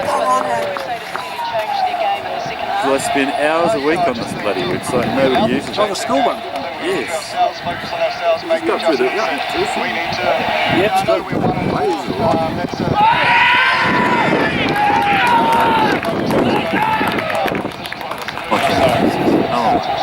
Well done. Good, Cam. Crusaders, well done to them. 33 points to 24. 23 minutes after 1 o'clock. This is Radio Sport. We're in the lunch break. On day number 3 of the second cricket test between New Zealand and South Africa. New Zealand 55 for 2. Adelaide Travail 21. Broome on 20. There's lots of international cricket going on. A couple of other test matches, including, of course, the big boys of international cricket. A couple of the heavyweights, toe for toe and Reggie, India. We will hear from Glenn Maxwell coming up after the break. Centurion for Australia, guy who's always promised so much. Hasn't had many opportunities in the test game and actually played a game, an innings you wouldn't expect from what the By the time I got up here, the game won't be over on that. developed and tested right to be. Really? Pick up another tough, well-tested performer to help Settle it down, you Jess. of time. A Casio G-Shock or Casio Tough Solar Watch. See your local vet while stocks last. G'day, Chris Harris here. This summer, Celtic is proud to support the fleet gaps on the field and Kiwis on the road. Clear. With everyday savings simply by swiping I your got to give him my watch. Celtics, I've enjoy got my the heart journey beats and free and advertising. it doesn't bother That's a me. flash. International Yeah, cricket. remember it's the Quality woman resin pick paint all and colours are perfect for your projects. Love your colour. I'll find out what the 26 minutes settings after are. 1 o'clock, Radio Sport coming to you live from the Basin Reserve on the lunch break on day number 3. It's not the only international test match going on. There's a couple of others in the quite interesting test. Oh, yeah, here we go. Sri Lanka up against Bangladesh. Sri Lanka One, made 338 Johnsonville, boost in 93 expanding to 5. first in Colombo. Bangladesh I sent replied the with text the wrong person. It was meant to be Catalina. 467. You'll remember this name, Shakib Al Hassan, a man who got 200 here at the basin a couple of months ago. Just about to find He was out. added again, making 116 and leading Bangladesh to a fairly reasonable first innings lead. Karunaratne and Taranga got through 2 stumps without the loss of a wicket in Sri Lanka's second innings. 54 without loss, both players on 25. So that would leave Sri Lanka still trailing by 75 runs, 10 wickets in hand. While in Ranchi, Test match, You like it, Cole? locked up at 1-1 between Australia Got to and play straight, buddy. Australia batting first made 451. At Marvel, that is Steve Smith, 178 not out. Steve Smith. Incredible record he has. Glenn Maxwell made 104. In reply, India well positioned at the stumps, 120 for the loss of 1. The man out was Rahul for 67. We'll be at the end, but very happy with our day today. When you came in yesterday, it looked a good batting wicket. Australia hadn't quite capitalised on that, so it was an important stage of the game. What was the mindset? Because everyone's observation was that it looked like a more mature Glenn Maxwell batting yesterday. Yeah, I probably understood the situation that I was going into. There was a bit of reverse swing. I'd faced that probably earlier in the Shield season against the Queensland Bulls, so I was ready for that. I trained hard, obviously, in the couple of weeks I had in Dubai and also while I was so I've had plenty of practice facing that. That's how I started my innings against Abhishek Sharma, so I'm very well accustomed to that. Just tried to defend as well as I could, try and score singles up everything else. What's it been like for you to have that baggy green cap on again? Because a fair bit's happened in your career since that opportunity was last presented to you. Yeah, it's been quite emotional actually. It's been a bit of a roller coaster, as everyone seems to think, over the last 6 to 8 months, but I've been going about my business behind closed doors. Yeah, good running. Playing my game as much as I can and make sure it's ready for this level, and use the test. The opportunity to play Test cricket again is something I at one stage didn't think was going to happen again, and to get that opportunity to make 100 first innings back is words can't describe how good I feel. Do you feel like you're a more balanced cricketer, that you've got that balance right for Test match? We know Glenn Maxwell can be this amazing X factor that can clear the ropes and do amazing things in limited overs cricket, but do you feel you've got a more balanced approach to the longer game now? Yeah, I figure I probably had that when I got picked in Dubai. I just got picked under different reasons, and they picked me to try and win in the game and score fast. So I went out there and tried to do that. Unfortunately, that's not what got written, but I got pretty chastised for how I played in that game. But to come back and be able to play a longer innings and a more mature innings is something that's really pleasing. And being out there with Stephen Smith, 193 you guys put on, that's the best partnership of the series so far. The captain really looked like he had a point to prove himself after a difficult year. Yeah, he was outstanding. He's doing it there, yeah. How was Steve? Steve was outstanding. He was just so measured in everything he did. He found his ways to score. He found his boundary balls, and he was able to rotate it straight whenever he needed to. His temperament is unquestionably the best in the world at the moment.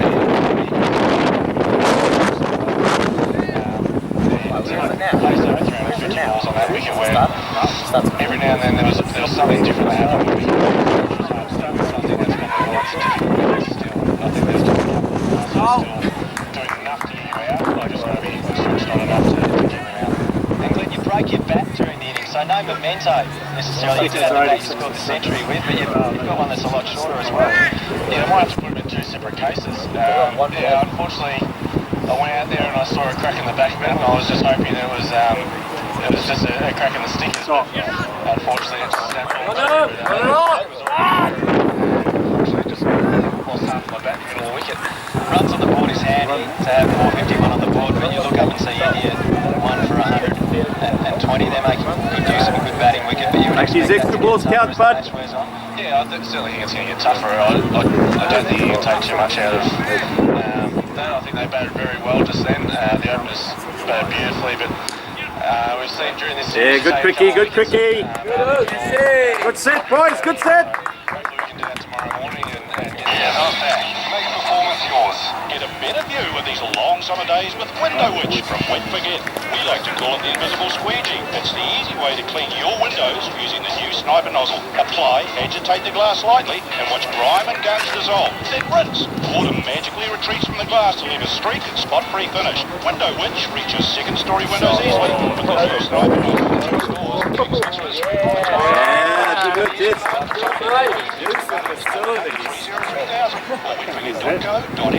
How do you develop innovative Husqvarna ride-on mowers? It's actually quite simple. First, start a rifle factory 300 years ago. Then make everything from sewing machines to chainsaws, 300 years, and ta-da! There it is. The perfect Husqvarna mower for any type of lawn. Explore the whole range at your authorised Husqvarna by calling 0800 448 759. Husqvarna, ready when you are. Does your home have the flooring extra feeling? Last year across New Zealand, more than 40,000 Kiwis spruced up their homes, offices and mansions with flooring extra. Make this your year to transform your place. Make it flooring extra. So come and get that feeling today. Go Harvey Norman for up to 25% off the normal ticketed price of TVs, audio, whiteware and cookware. Excludes Miller and Sonos. Plus get a massive 5 years interest free. Minimum purchase $50. See online for exclusions, terms and conditions. Hurry, ends Monday. Looking for a better FPOS deal with the latest payment technology? Make the smart choice and search SmartPay or call 0800 MY-FPOS. Think FPOS, think SmartPay. Kiwi Business making FPOS easy for businesses for over a decade. And they'll beat any quote by 10%. T&Cs apply. Home Legal's lawyers are available anywhere, anytime. In fact, they can meet you at one of their 3 offices in Wellington, Lower Hutt or Upper Hutt, or at your office, a cafe or your home. Homelegal.co.nz. Anywhere, anytime. Home Legal, taking care of the detail. International cricket with coconut oil. Hydrate, nourish. Have R's for TRS, they've already lost one. Kane Williamson is gone. He is caught behind off the bowling field. 26 for the loss of 2. Massive moment, no doubt. Here's Philander again. Punched. Yes. Well, bringing the over boundaries, racing out towards the extra cover boundary. Boomer is chasing, and I think he might just lose the battle, and he does. He put the dive in because he really thought with a few inches to go that he might be able to flick it back. Pulling into the southerly he goes. This one is sweet. Right heel broke powerfully so past Ravada. And that is a boundary which will bring up the 54 New Zealand. It's 51 for the loss of 2. Here is a try. Backward point down to the boundary for 4. Too much width from Ravada. G. Ravel enjoyed that. He's now 21. Here we go. Ravada. Government House end dropping at the hands as Ravel plays that one well to swayed out of it. It gets through to lunch against. Good boys! Round of applause. New Zealand a 55 for the loss of 2. This really fascinating test continues. And the action from the opening session on day number 3. New Zealand 55 for 2. Ravel. Room 20, the men out late. Caught by Dumini. Third slip off the bowling ball for 6. Williamson gone, caught behind. They fed the action. The smallest of spots and hot spot. Yeah, good luck, John. Yeah, I know. South Africa still lead by 36 runs. We will take one last break on the other side. The second session of Brian Waddle's leave our coverage. Sometimes at Radio Sport, it gets a bit packed. So we made this cool extra. Oh, yeah. Radio, and you'll find a whole new world of Radio Sport commentary. Sport events from the last few years until now, like the All Blacks Rugby World Cup final. Good work, Cole. All the breakfast crew having a chat about today's Courage, mate. That's my word. And when we're commentary, live sport will take over. Search Radio Sport Extra at iHeartRadio.co.nz or on the mobile app store. Radio Sport. You could head out and spend some time at the mall today.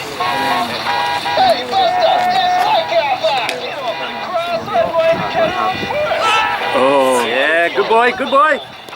You are right. Good boy. On site, homeware, electronics, groceries, pet products, too expensive as you get older. Compass Life can provide premiums that don't increase with age. So pay the same in years to come as what you're paying now. Yeah, good call, Jess. When you're most likely to need it. If affordable premiums that don't increase sounds good to you, you need to talk to Compass Life. Text the word LIFE to 226 today. That's LIFE to 226. Text costs 20 cents. Compass Life, pointing you in the right direction. Harvey Oliver for up to 25% off the novel ticketed price of TVs, audio, whiteware and cookware. Plus, get a massive 5 years interest free. Minimum purchase $250. See online for exclusions, terms and conditions. Hurry and Looking for a better FPOS deal with the latest payment technology? Make the smart choice and search SmartPay or call 0800 My FPOS. Think FPOS, think SmartPay. Kiwi Business making FPOS easy for businesses for over a decade. And they'll beat any quote by 10%. T's and C's apply. Radio Sports.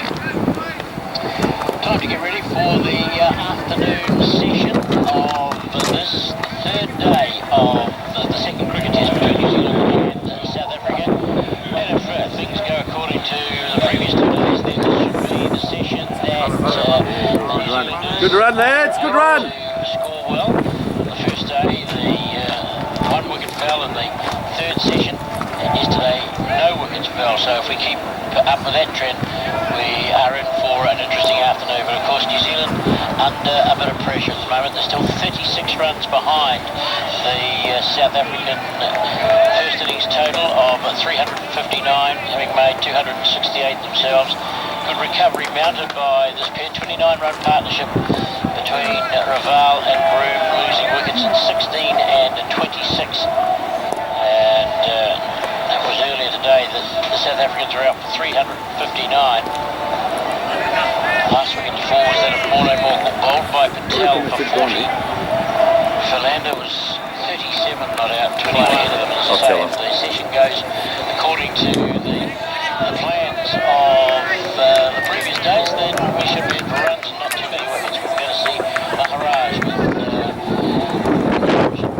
2 runs, none before. Good call, good call! It was a good effort by Raval. Actually, we got out to Maharaj just before lunch on the first day, so we managed to survive. Oh, shot! Run it up, run it up! Raval and Broom is on strike to Maharaj. The first delivery is played. Shot call! Back foot into the onside, straight to Cook, the close-in fieldsman. And it remains 55 for 2. Maharaj again bowling to 150 boys. the front foot defending. Ball goes into the onside where it's fielded there by Cook, the close-in fieldsman. Padded up appropriately. Leg guards, helmet, protected. That's what you were trying to do. Exactly, you were trying to hit the ball out there. Try and get it down. Try and be a bit more vertical batty in those grass. Just trying to go Down the square. South African is looking a bit darker, isn't it? Blue sky before. Hope it's not too off. Nice shot! Shot call, great shot, Cole, buddy!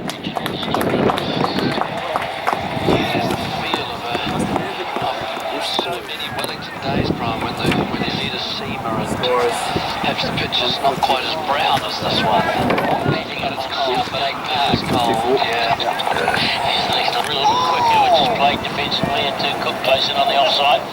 And, well, we're going to get the mental pressure now for the batsman. Every ball is out. Run it! Yeah, good quickie, boys! Go stuff, Cole! Maharaj bowls again to him. He's turned down the leg side again. Down the leg side, no danger of getting a wicket, but there was a actually overtaken. So at one end, New Zealand batsmen are confronting a probing attack from Maharaj round about the sort of the middle stump and just outside. There are 2 men or 3 men that would concern them. That's the slip, obviously. If they just push a little bit wide, he comes into play. If you don't get your forward defence right, then there's a man just in on the offside hovering there. And also if you look to drive and be a bit more expansive, there's a man on the drive for the catch about sort of 3/4 of the way down the pitch, just sort of on a line of maybe extra cover. So those are the ways that Maharaj, those are the sorts of deliveries. He can toss it up a little bit, he can go a bit wider, and he can, once you start to get into a rhythm of coming forward, he can just bowl a bit faster and a bit shorter and suddenly it gets surprising. Good call, good call! And your forward defence is He's also decided he wants a third man as well, which is interesting, isn't it? When you're doing that already. well, Mid-wicket is so been pushed back to spelling. they're now covering both those strokes. 63 for the loss of 2. Here's the next delivery to Raval. He plays this one down towards third man, just using the pace of the ball again over the top of it, and takes a single this time rather than the 4 that he took previously.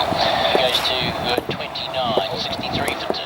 That shows you, Brian, doesn't it, how you don't Good boy! Even rate of cricket. Exactly what it is. Very often, all those deliveries where he had to defend so stoutly just prior to lunch, and it was uncomfortable for him.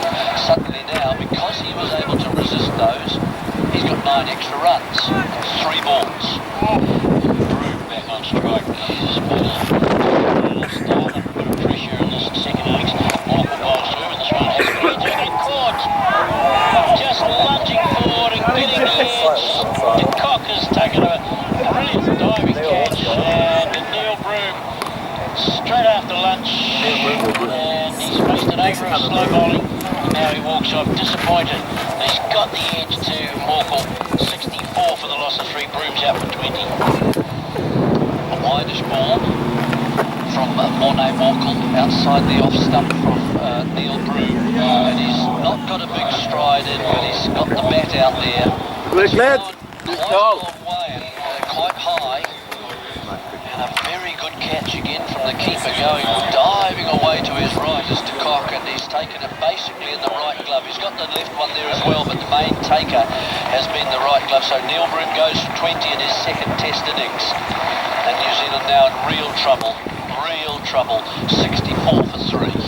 Well, Henry Nichols scored 100 when it was desperately needed by New Zealand, and he's got to come out and try and do the same now. No more. More, yes indeed. But just 100 will start with. But that's sort of pressure that he came in the previous occasion. New Zealand amongst the same situation. They were 4 for, well, he was 3 down when he came in, but they were 4 for 90 pretty early in the piece. So 64 for 3. Well, Morgel's third wicket. Your man saw to 3 wickets. Deficit would be worse. Good try, Cole! Currently, New Zealand siding across the crease line to cover it. Cobb took that in front of yes, he did. He went a long way and caught it, as I say, mainly in the right glove. He caught Broom in the first innings, diving away to his right, but much lower than that. My word, he doesn't drop many. Very good catches. He's to 149. Starting premeditate, but now Take him on the body, lifting the bat high out of harm's way. There's no run available. Arguable that he was not playing a stroke, but might have been self-preservation to some degree as it bounced awkwardly up to him round about the ribcage. The end of Morkel's 7th over. 3 for 23 is Biggins. 64 for 3. New Zealand is 27 runs behind. First in his total of... Nice, Jesse!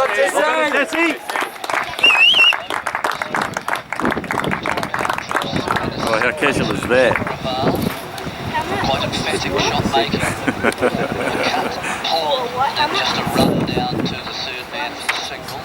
And then with a change to the right-hander, a ball outside the offside. Oh, nice. Roaring. Looking! Not the foot across and Good out. call, good call! So the bat was just out there on its own really, and got a good thick piece of the bat. Flying around about just above waist height. Catch. Broom gone. Better innings in his second than the first, obviously. I think he worked very hard. He looked as if he could cope with this level, just in the time that he was there, both to spin.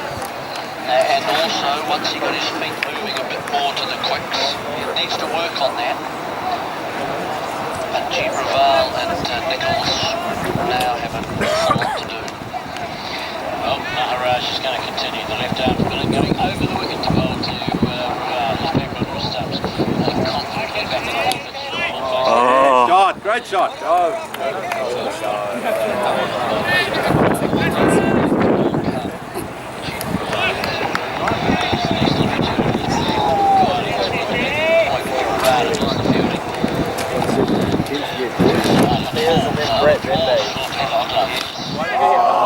Shot! mate. Nice.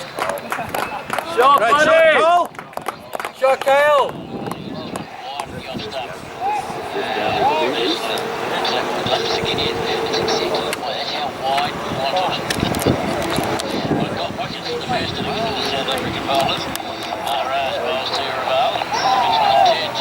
Just manages to chop down to that one, didn't spin. 3.5. Yes, it did. That's quite right. And under 80 k's as well, 79 k's. And that's hit some foot marks and it does turn back and threaten the stump. So Raval looking to let that go initially because of the winds. He saw that. And then he had to... Oh yeah, good running, Cole! Away from his pad too, so he could have quite easily chopped that almost onto his stump. He chopped it down at the feet of the wicketkeeper. And that's just another pointer to him about what I face now at this end. And Henry Nicholas is a left-hander as well, same might apply to him. You won't be able to leave too many outside off stump. Well, you've certainly got to watch very closely with that.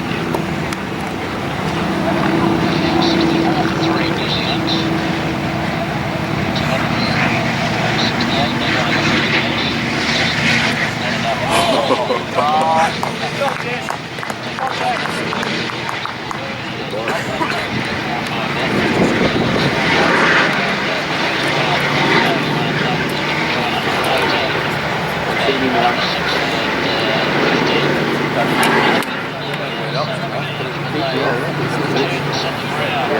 Yesterday in the partnership between Pavuma and the Cock, and then last night with the Tawa partnership, which ultimately turned out to be over 50.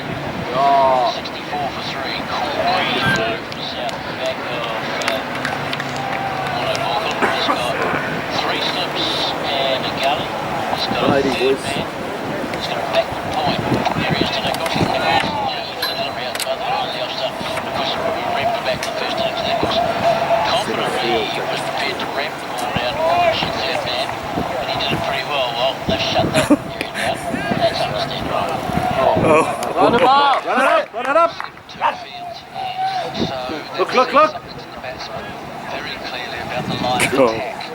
Almost tricked himself then, didn't he? Yeah, he sort of went away, and then he went back to where he was. The only onside fielder is a bat pad short forward, square along the awful bowls too. Nicholas gets a short ball which jumps into his defensive stroke and plays it down to the offside. Walker's certainly the most threatening of the bowlers at the moment. 3 for 23 is because... Shot! Run it! Here's Evans, 7 overs 2 maidens, none for 17. 7 overs 4 maidens, none for 13. Get over, boys!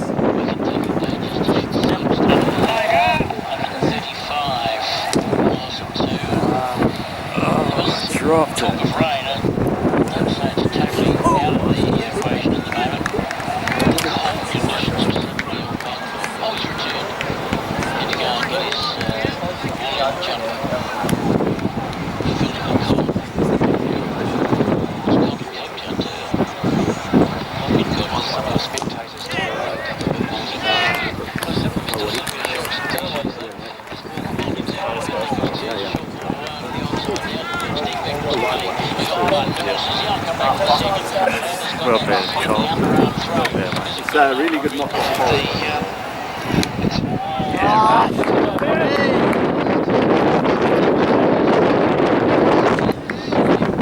Good, Waddy, good start, boy. Decision-making that he had in the first innings of this match, where he ran at the cover fields, but he brought the fielders in a little bit closer. He relies, of course, on Jink Raval, his partner, to get off his backside at the non-striker's end and get going if he calls it through. As long as they do that together and not against each other, and there's a miscommunication somewhere, but, you know, it's a nice way to break up the length. I mean, there are 2 left-handers in at the moment, so it's not a total kind of breaking up of line. But he just puts pressure on the fielders, and there's teapotting going on from various other players. Pavuma's the man at cover. Got to be a wee bit wary about taking short signals when he's there. Slip short leg in the close match. Mirage is in once again and pushed away by Nichols out towards cover point. fields. Maharaj is not the first spinner, he won't be the last spinner to ooh and ah, even when the ball hits the middle of the bat and the arms go up and positioning is It's unreal, Cal. Shot, Woody! inclination to irritate, I would think. Yes, Maharaj again, that's what it is. It's a clean pass. It's very hard to get it right round behind the square if that's the line of the delivery. So that makes sense. And that picked out to Mortal way out there. That, yeah, straight away. So, change of field for Jeet Raval. No square leg as Maharaj is into him and he comes forward and plays defensively. Where's the extra man got to work out? Where does square leg go, Jim? Onto the offside somewhere, behind square on the offside, back point. Werner Fernandez quite deep in cover. Go, boy! Fuma is in much closer, saving one. Extra cover, mid on, fairly deepish because he's a single. That's driven to Fuma. Moves to his left and effects the stop. That's interesting. We saw the last ball of the last over turn substantially out of the little marks. Off the back foot, Raval just had time to see it and clamped down the off stump. Now, man being brought in, interesting. Silly point, yeah, well, silly, short, very silly cover actually. It's from short leg. End of the over, good one that from Maharaj. Probing and testing New Zealand 68 for 3. Right now at Rebel, score at least 25% off everything store-wide. Plus there's free delivery for online orders over $25. No one's got more sports gear than Rebel Sport. Conditions apply. Discounts off the normal retail price. Excludes purchase of vouchers. Wherever you live, work or abide, home legal lawyers are available. With offices in Lambton Key, Lower Hutt and Upper Hutt, they have the region covered. Phone 0508 Home Legal or visit homelegal.co.nz anywhere, anytime. Go, Woody! Working hard, boy. Good shot. Radio Sport. 68 for 3. Jeet Raval going along very nicely indeed. Run it! To say sedately or serenely, except that he probably doesn't feel sedate or serene when he's facing Mortal. He's just hanging on, and but largely has had as much time as anyone to play the ball, has left it superbly. One fact you were just talking about, Jeremy, was the one thing we didn't really talk about very much, or was underappreciated by many people who watched Nichols score his 100, was the brilliance of his single running. Here's Morkel, he bowls to Nichols, forced onto the back foot, turns it to short leg, fielded by Cook. I mean, it isn't one of those things. Yeah, Woody! He left the ball well for. And I think it's a product of television highlights packages, isn't it? You see a whole bunch of force. Definitely exciting. Yeah, well, it's also not something that's practiced very much, Frank. You know, they're very important. They're small things, but they're so important in the structure of your Good, Woody! Good, Woody! Turns again, top of his runner. Sutherland, some crease now balls. Nichols forced onto the back foot, pushes that back to the bowler. There are so many reasons, aren't there, why a well-taken single is worth. Go big, Woody. Go big, boy. Go big. Yes. Good night, Ed. Good night.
Go, Brady. Oh, you're facing Brett.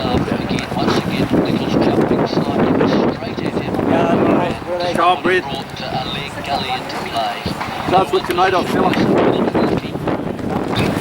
He's trying to get Riley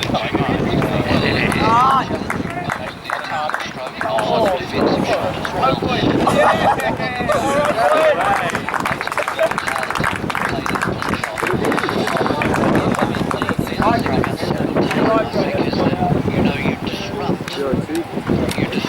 Where's the little bit changer?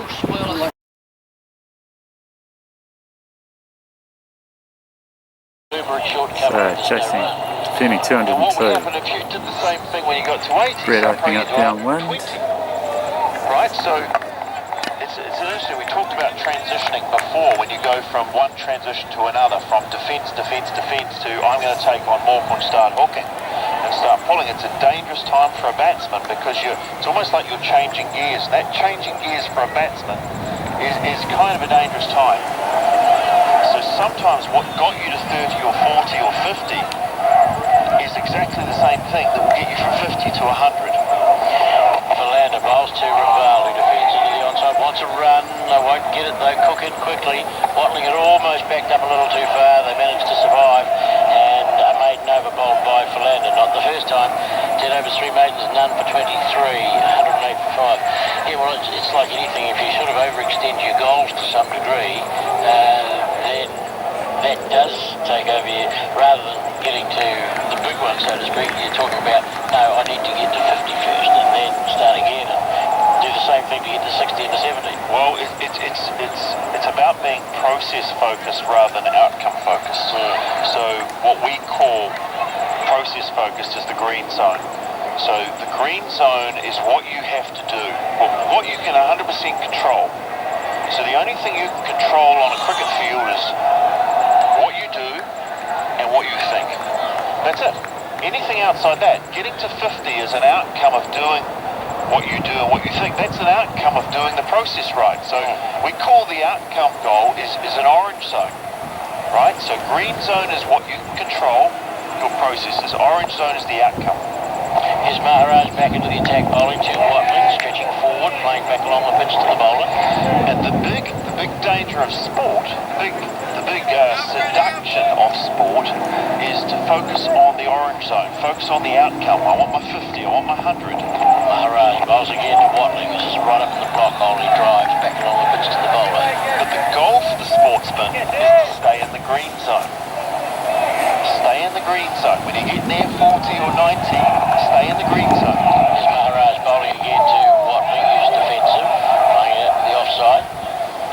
Because the green zone is an area you can control so you can stay calm. It's 100% useful. As soon as you start going orange zone, you can tend to 9 for 5. Aeration mega sale in this Sunday. What's your last chance? Just $189.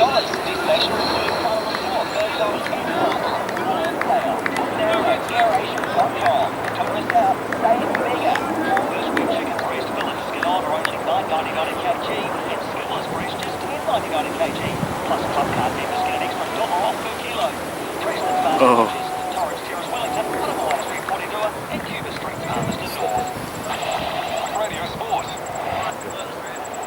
109 for 5, Raval 54, Watling is 5. This partnership, well, fighting for New Zealand now because it's the last of the recognised batsmen. Then it becomes the all-rounders.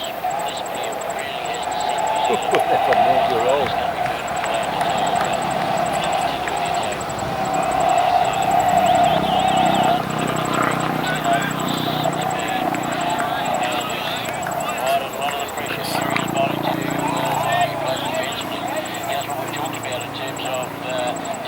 burning for somebody who can just tie up an end, keep the pressure applied of denying the opposition runs and opportunity. Absolutely, and just maintaining that consistency and maintaining doing the basics right for long periods of time. And Philander is a guy who can do that. That's what makes him one of the greatest bowlers in the world at the moment. Oh, great. Good take, wasn't it?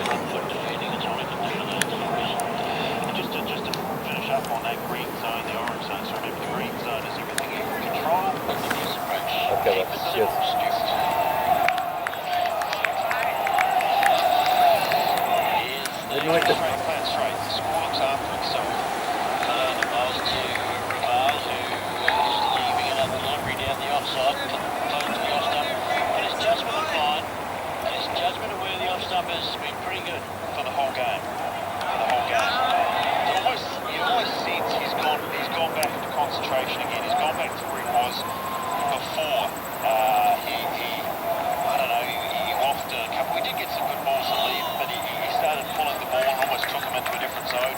Almost sense he's gone back to where he was before. He's gone back to the fight. 112. He's got that wind on his left shoulder too, hasn't he?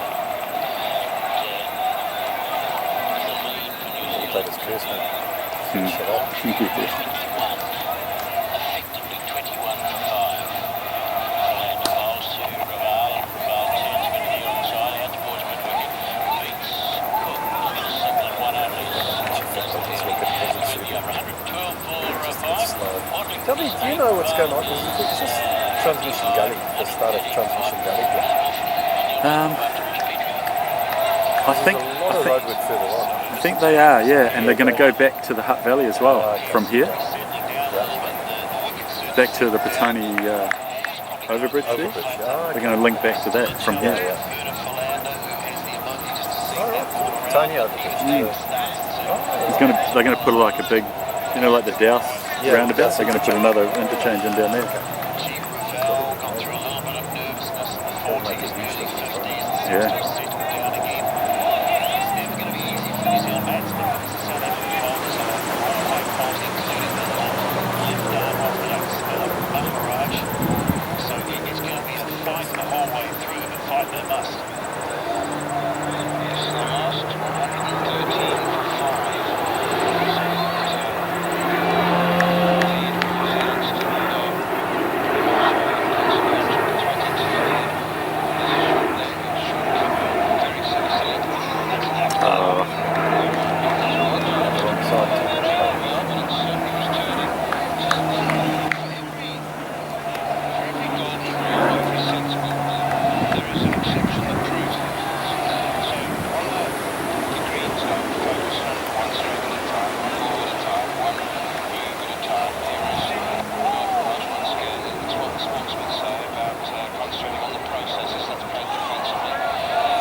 Good tie, good tie!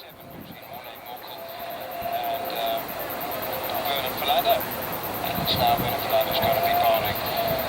Talking with Richard Petrie about the processes that sportsmen employ and use the green zone. So one step at a time, concentrating on what here's going Philander outside the off stump.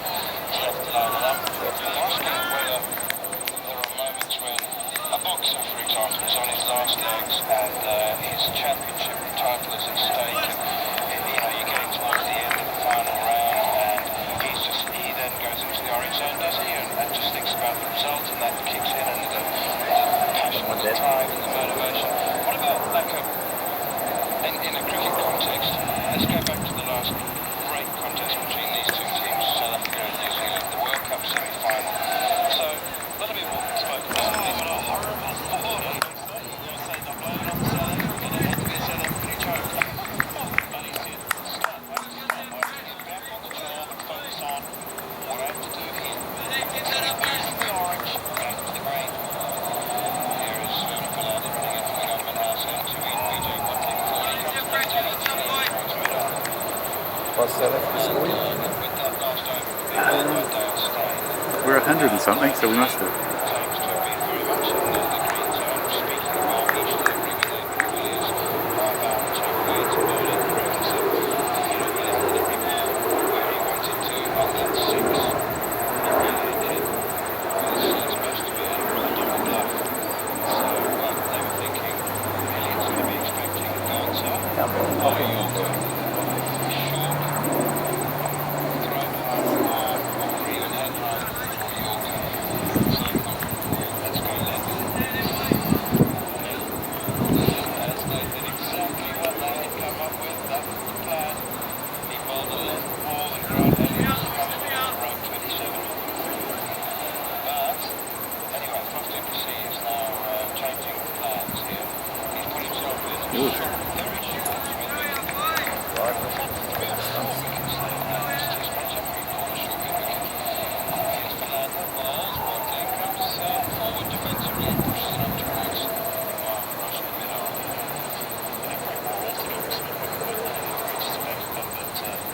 looking to hit the top of off stump. Watling just blocks. He's playing for Jeep Raval, who's 57 not out, 3 days. And that would be more than a pity for a fabulous crowd, Jeremy Coney. It certainly would be. And for them, and the GM, well, to be in 3 days, something distance of humiliation. 50%'s heat bag that they keep at the bottom of your pocket warmers, they've just broken. It's broken, and it's a black material, so his fingers, the ends of his fingers are entirely black. Here's a sweep shot from Jeep Patel. Hit that really well. Not the first time that he's played the sweep shot effectively. He knew where he wanted to hit it. And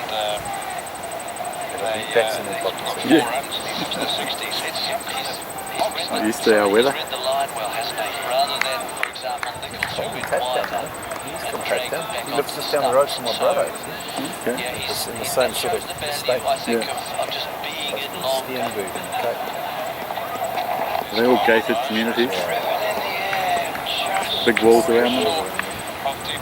My brother's one, you've got to be, fingerprint and a scanner before you go through the gate. Right. Well, maybe gangrene setting it as the possibility, but I don't think that's likely. I was over there last year. I heard the alarms going one night, and what they've done is they've got under the concrete bit of the wall, just smashed a hole with a 10-pound hammer, just as a gap between the wall and the road, Yeah. and with bushes in front of it. So they got in anyway.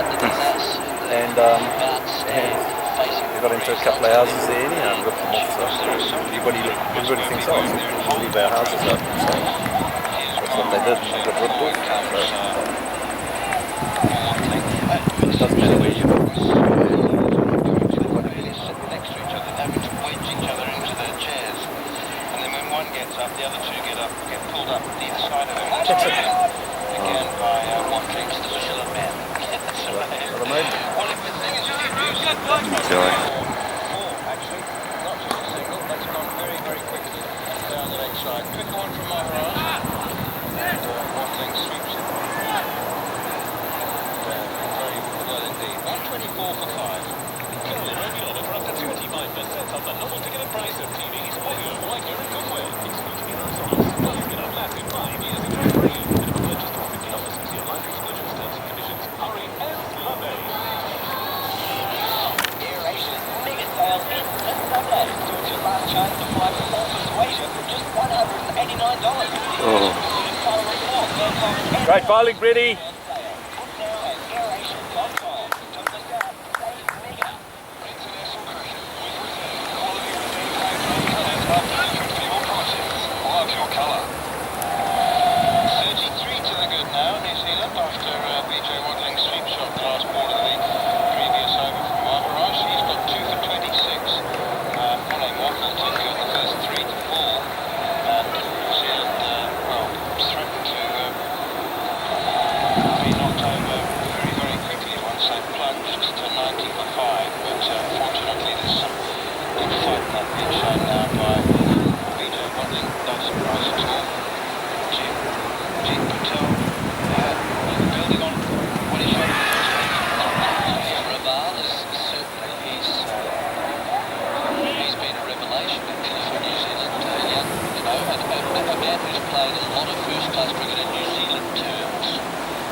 Raval and Watling. Raval's on about 60. Quite well, and he hasn't tried to overhit it, which you can do sometimes. He's just sort of pulling it with a slightly closed face so it goes down into the ground.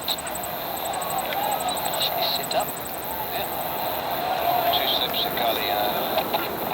Close ranges. Ramada in, banks it in short. Raval plays defensively straight back to the bowler. They've got this deep backward point, which is sort of an affectation really. I'm not so sure that there's any good reason for that. The best one that I've been given for South Africa's use of it. Finish well here, finish well. Well set.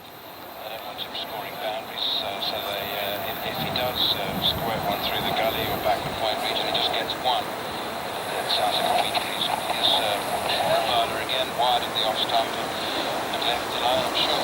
You know, it's a reason that's been used around the world. Committed to the hook shot, he fell over. Just lost balance. He's lost his poise for a moment, but he went, that's fine. Look, he can pick himself up. That sounds like a bit of embarrassment. But that's okay. Sheepish smile. He's still there. Is thundering in, bowling very quickly indeed, and that one again is about to just manages to duck and get out of it. That's quick from the bowler. He's usually bowled his first over. It's quite such a It's the steepness of the bounce, isn't it? That surprises you as a batsman. He's come up at him, and he's got far too big, and he wants to play it for a start, and then suddenly it gets too big on him, and he's had to go, oh, he says, oh. 37 for 5, effectively, New Zealand. After bringing up the deep square leg, Africa for the last ball of the over. And Rabada is in, and it's turned away off his ribcage height behind square on the leg side.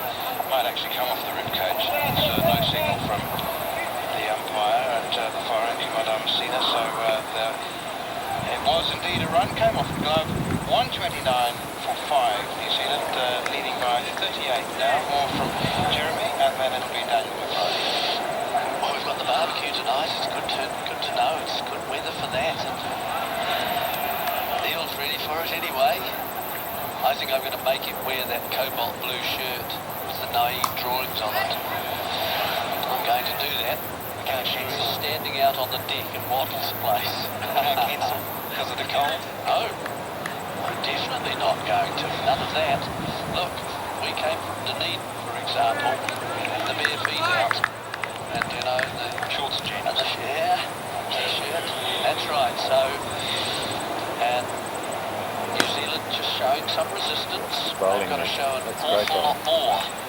Basically, about 30. One arm off spin bowling around the wicket with the slip the man over the helmet on the outside. Flat fish delivery. Defending to just can't get the nick in. Yeah, it's too quick for them. The first innings destroyer. Stay patient, ready. Picking up 4 wickets, JP Dubney.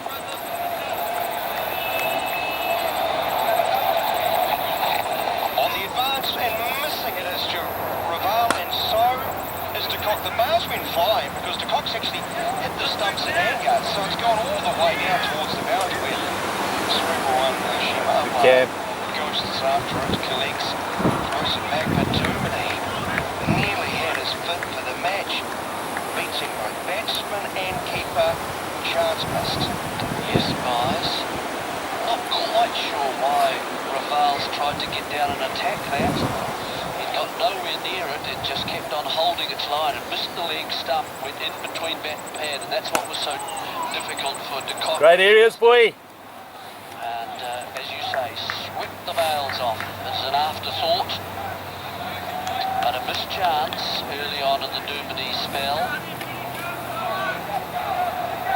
Hitting the better parts of the pitch because he turns away, not coming from those footmarks that Maharaj was aiming at. He's got to use the better parts. So no spin for Dubney, just straight on with the arm. Now bowling to the right-hander BJ Wadley. Slip the leg gully. Finish really up, ready. This one a bit shorter. Wadley whips it to mid-wicket, but straight to Vernon Philander, and there is no run. Such a swap over. Hooker. Philander.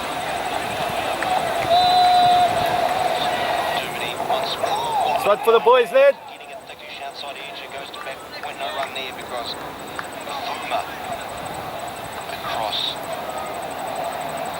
In a way, Daniel, eventful for us. Yeah, it is, but it's more difficult now for Watling rather than the ball comes back into him. This time he tries. Great overlead.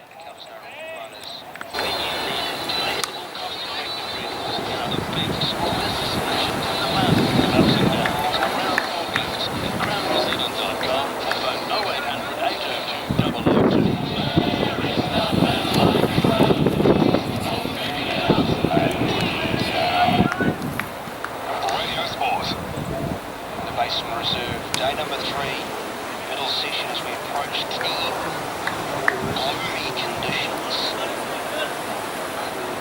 A very quick Kafiso Rabada to continue from the government house end. Been used in very short bursts, hasn't he, Jeremy? Now for 18 off just 8 overs. For the maidens, that last over, frightening one. Sheekravel who waits the left-handed batsman. He drives back past the bowler who dives full length. Kalipa Maharaj fields a minute off and there's no run. It's been quite effective though. You know, he's been a threat every time he's come to the bowling crease, hasn't he? Because he's got plenty of energy there. Once he gets warmed up and going, and he's attacked with the short ball. He's got the ball to move a little bit as well. He's an awkward customer, Rabada. Minimalist approach. It's not a long run up this into the pads of Ravel and plays up towards mid-on. No run.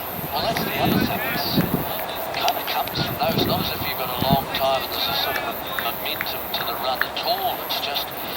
It's more like sort of, you know, it's not like Thompson who was even shorter and a shorter run up. It's not like Gary Barton that used to be from Marlborough, again with the shorter run up. Those similar style bowlers. Ball die. This one is pulled down towards long leg. One man in the match, Rians, who has looked comfortable enough to really attack the bowling and force them to defend more. Hasn't there? I mean, that's really it. Everybody else has had to work hard for their runs. Harder and once more into the length, defending backward at pointers, wobbling no run with Uma Fields. So, you know, that seems to be the way, and New Zealand batsmen who have tried to hit their way into some runs, and they've found it doesn't work. And a few of them are back in the shed already. I'm sure the last two might be in a separate room, away from the captain and coach. Trying to be assertive. Nichols dragging one off from wide off stump. Here is wide delivery. That nips back in towards Watling. The end of the over as he leaves alone. Try to sweep with the spin from a long way outside off stump. A long way. But in the first innings he was just kicking those away with disdain. You need to bowl towards me. And James Nation, who was very aggressive from the outset, trying to hit down the ground, dragged it somehow straight to 50%. Did take a good catch with one hand above the head and mid-wicket. Nicked the winner, yeah. Yeah, but that's at the other end of the catch, isn't it? So you need to look at, you can't say, oh, I was out from a very good catch. You need to look at how did you start the whole procedure. And I think, yeah, there was some faulty thinking going on there. Now, can Raval just work out how he's going to play? So far, he's found solutions for all the bowlers so far. Can he do that with Duminy? Stumping in the last over, of course. Duminy around the wicket, very full. Yorking. Raval as he plays into the covers, no run.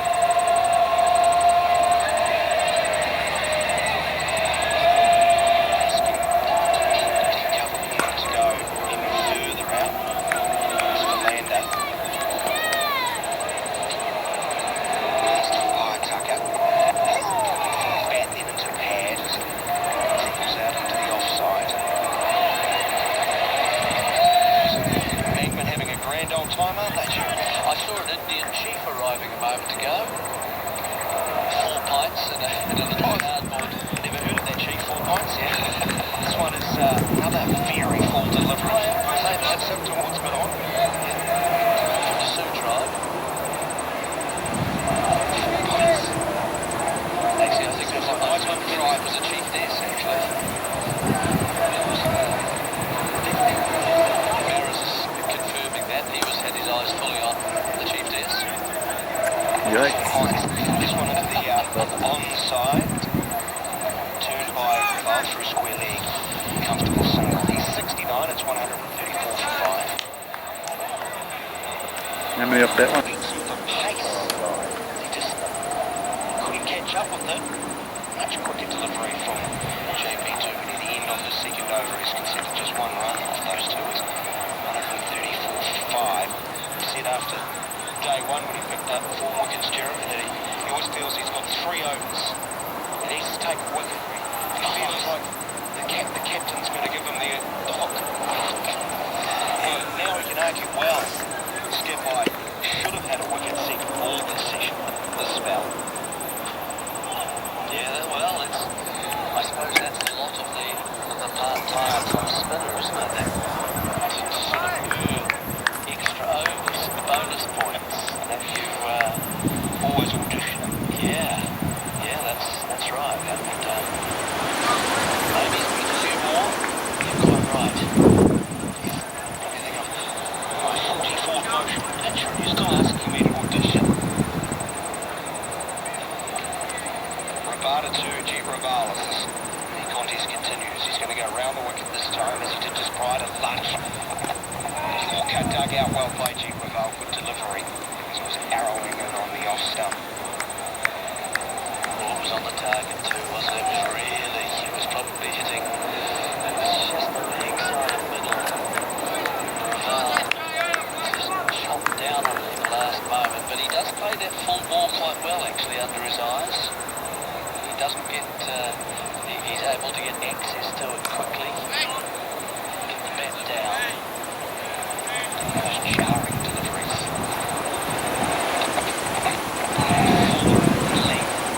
Defending once more as Raval. Yeah, I'm going to make you into the position of New Zealand sole selector. New Zealand sole selector for the next test. This is about your time. Yeah, about time. There's confidence for you. Okay. Simple. 6 best batsmen, a keeper, and my 4 best bowlers. So not the cobbled together. No, yeah, okay, that's fine. That's absolutely fine as a structure. Whereas the next delivery is turned to the man under the helmet. Granted, we're basing, if we go by what we have seen in Hamilton, He throws pencil in the air. he's averaging a tick under 40 in his career. Well, there's also the... Go, Woody, come on, boy!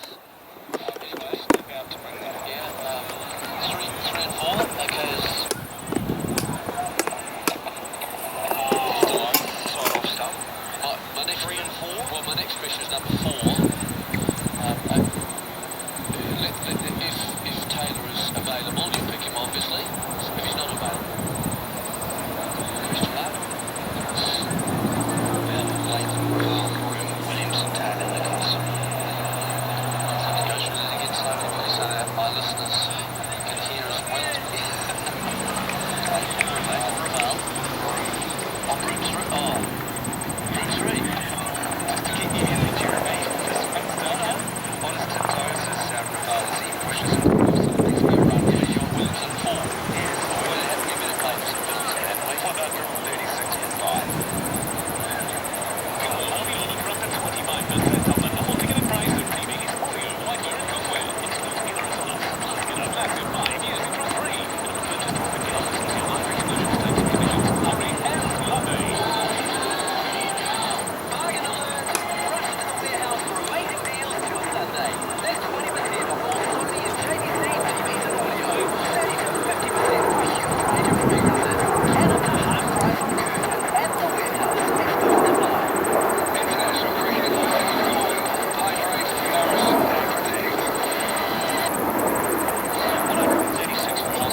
Yeah, it's true. They locked us down, didn't they?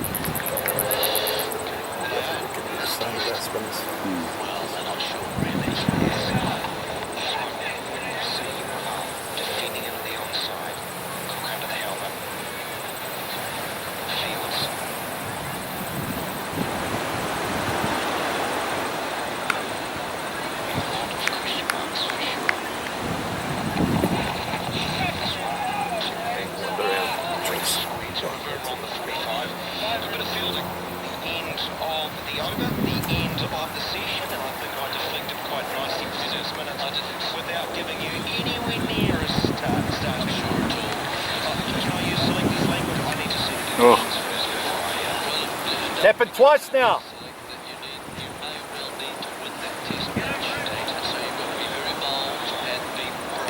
Slower wickets, you got to get wider. Slower wickets, you got to get wider.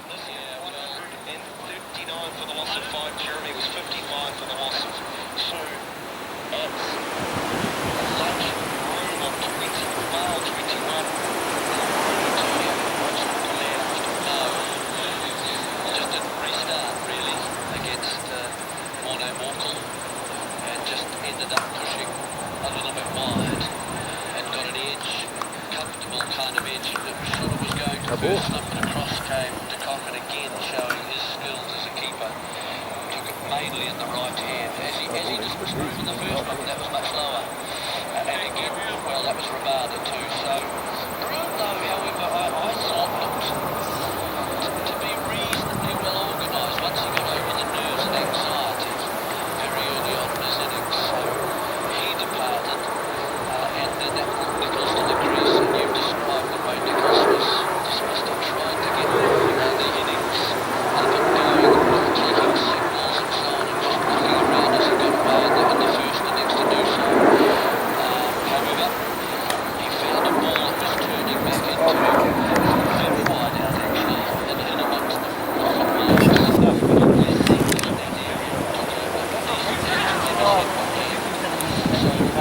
Yeah.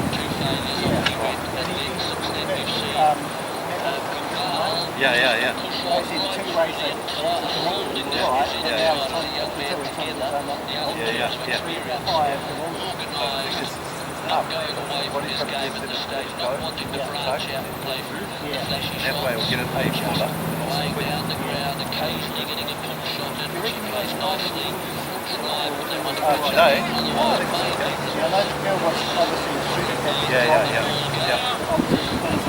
Tough wicket for pace bowlers. Very slow. Red. 72. And then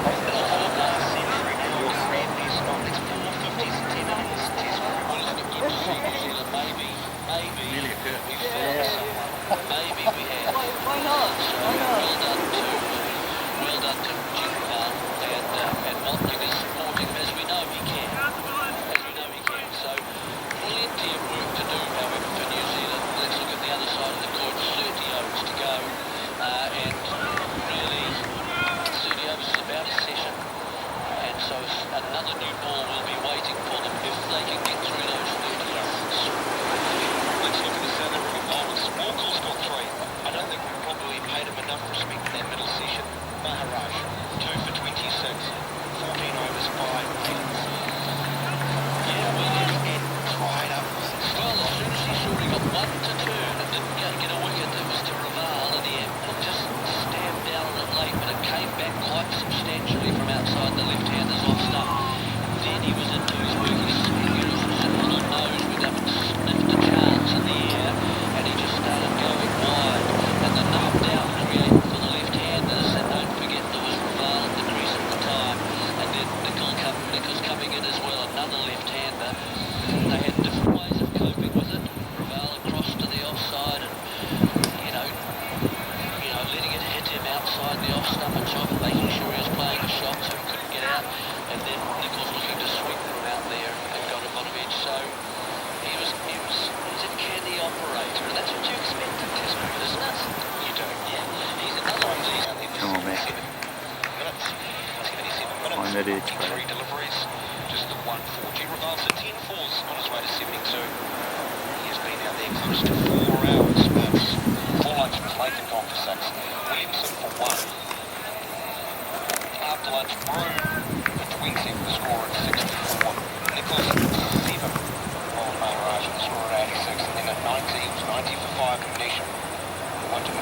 taken by the South African captain, Fafju Plessis.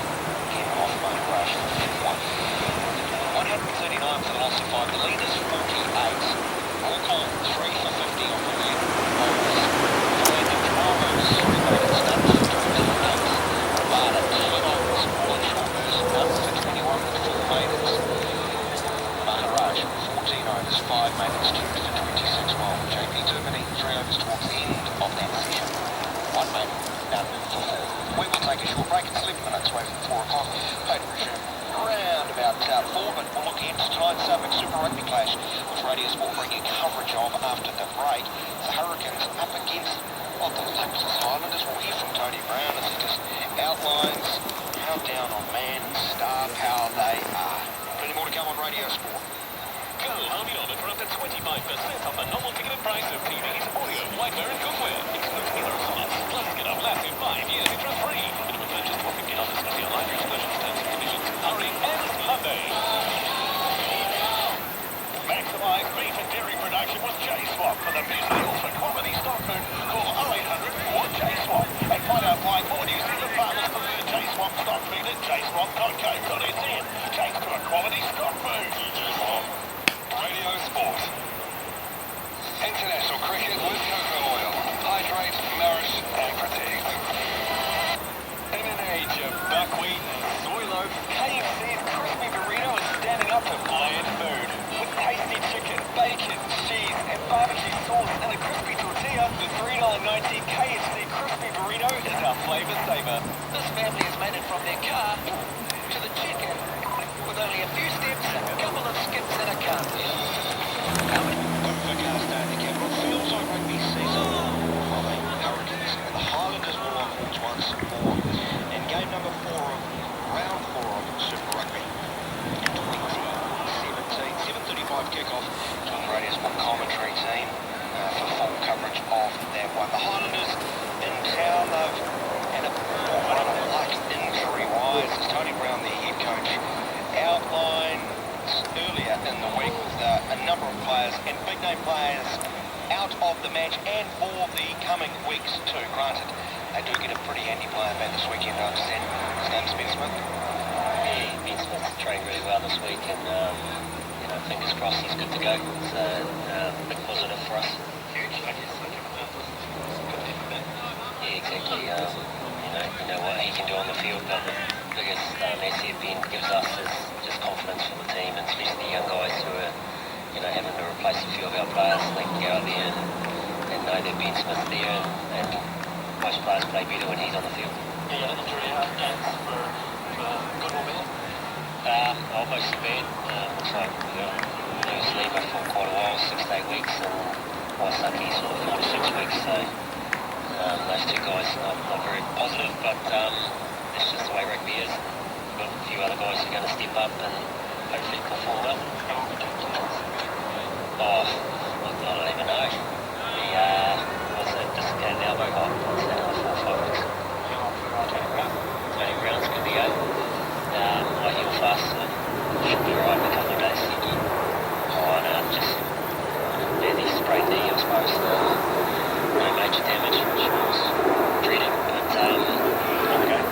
Won the game 2-1, so main thing. Yeah, just opportunity for Fletcher.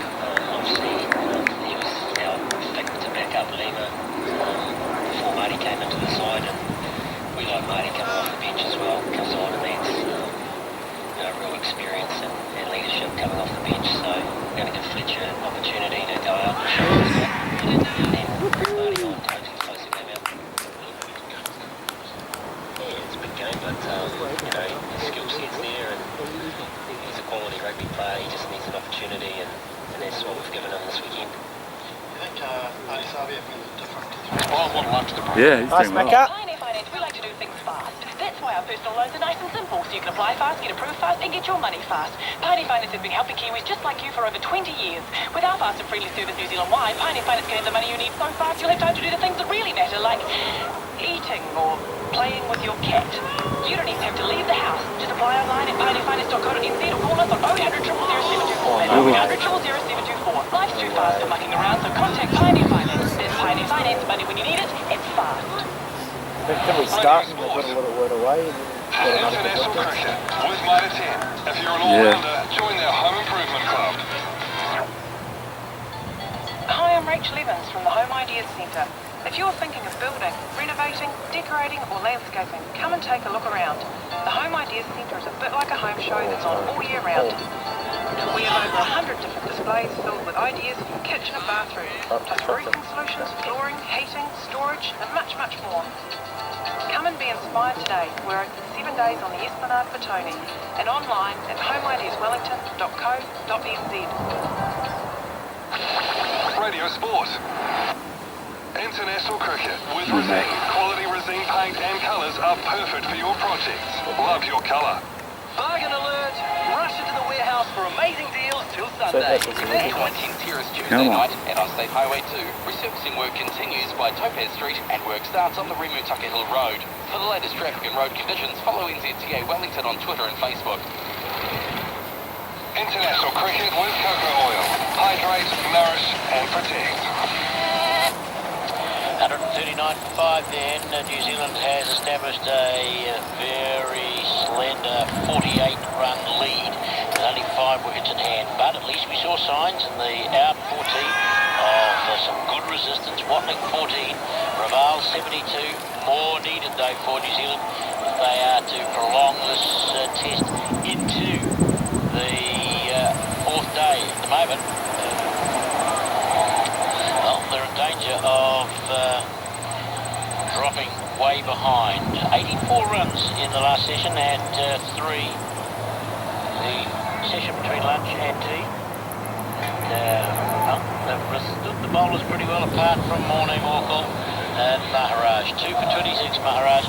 Orkle 3 for 50 from 11 overs.